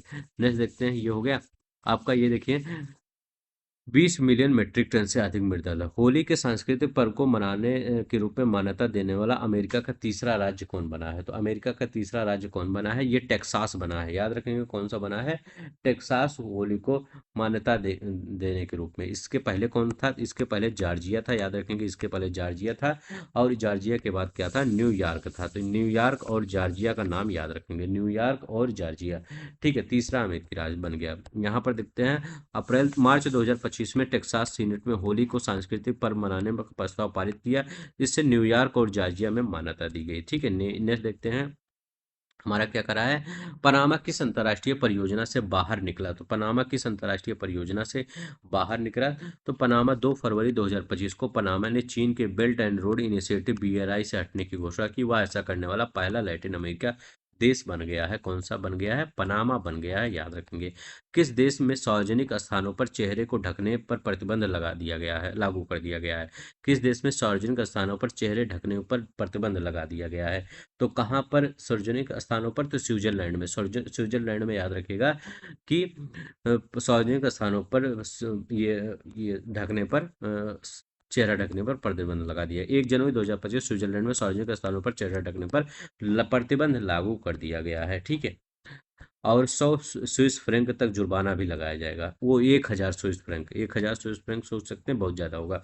दक्षिण कोरिया किस एयरलाइंस का विमान दिसंबर 2024 में दुर्घटनाग्रस्त हुआ, जिसमें 179 लोगों की मृत्यु हो गई? तो दक्षिण कोरिया में ये 179 लोग की मृत्यु हुई। उस विमान का नाम क्या था? इस विमान का नाम था C7C2216। याद रखिएगा, 7C2216 इस विमान का नाम था। इसमें 179 लोग की क्या हुई? इसके में 179 लोग की मृत्यु हुई। 175 लोग यात्री थे, 6 क्या थे? इसमें क्रू मेंबर को लेकर ये मुआना अंतर्राष्ट्रीय पर जा रहा था। याद रखेंगे। अब देखिए इस पर कि ये क्या था, किस एयरलाइंस का? तो उस एयरलाइंस का नाम पूछ रहे हैं, इस एयरलाइंस का क्या नाम है? तो उस एयरलाइंस का नाम क्या है? तो ये कोरियन एयरलाइन याद रखेंगे, उस ये इसका नाम है जेजू एयरलाइन, जेजू एयर, ठीक है, तो जेजू एयर याद रखेंगे, जेजू एयर इसका नाम था, जेजू एयर, ठीक है, ये याद रखें। 4,000 वर्ष पुराने किलेबंद शहर अल नताह की खोज किसने की? 4,000 वर्ष पुराना अल नताह की खोज, तो ये सऊदी अरब पुरातत्वविदों ने की खोज की सऊदी अरब में, ठीक है, किस देश में हुई? इसकी सऊदी अरब में हुई। नवंबर 2024 में सऊदी अरब में पुरातत्वविदों ने अल नताह नामक 4,000 वर्ष पुराने किलेबंद शहर की खोज की। नेक्स्ट देखते हैं क्या करा है। कह रहे हैं एचडीएफसी बैंक ने सिंगापुर में कौन से अंतर्राष्ट्रीय ब्रांच खोला, इंटरनेशनल ब्रांच नंबर है एचडीएफसी, तो ये कौन सा सिंगापुर ने में खोला है एचडीएफसी ने? तो ये पांचवा अंतर्राष्ट्रीय ब्रांड है, तो याद रखिए पांचवा अंतर्राष्ट्रीय शाखा खोला है, याद रखिएगा, ठीक है। नेक्स्ट देखते हैं। करे सिंगापुर ने अपने पांचवा अंतर्राष्ट्रीय खोला। वियतनाम शहर ने हाल ही में ब्रिक्स का कौन सा साझेदार बना है? तो वियतनाम हाल ही में ब्रिक्स का कौन सा साझेदार बना है, ये बताना। तो ब्रिक्स का 10वां साझेदार बना है, याद रखेंगे, ब्रिक्स का कौन सा 10वां साझेदार बना है। नेक्स्ट देखते हैं। कह रहे हैं कि किस अमेरिकी राज्य ने पर्यटन पर ग्रीन फ्री लागू करने वाला पहला राज्य बनकर जलवायु शुल्क शुरू किया? तो जो ग्रीन फ्री, पर्यटकों पर ग्रीन, जो आपका ये है ग्रीन फी लागू करने वाला, ग्रीन फी मतलब फी मतलब ग्रीन फी लागू करने वाला, तो ये हवाई द्वीप है, याद रखिएगा, हवाई है, याद रखिए कौन सा हवाई है। ने देखते हैं क्या कह रहा है। कह रहा है कि ये 27 मई 2025 को हवाई राज्य ने पर्यटकों पर ग्रीन फी नामक शुल्क राज्यों के या पर्यावरणीय संरक्षण को बढ़ावा देने के लिए किया गया। आईआईएफटी ने अपना पहला विदेशी परिसर कहाँ खोला है? आईआईएफटी, ठीक है, भारतीय विदेश व्यापार संस्थान, भारतीय विदेश व्यापार संस्थान कहाँ खोला है? दुबई में खोला है। भारतीय विदेश व्यापार संस्थान ने अपना पहला संस्थान कहाँ खोला है? दुबई में। दुबई में ही भारतीय प्रबंध संस्थान आईआईएम अहमदाबाद का इसका शाखा खोला गया है, दुबई दुबई में, ठीक है, तो ये याद रख लेंगे। नेक्स्ट देखते हैं।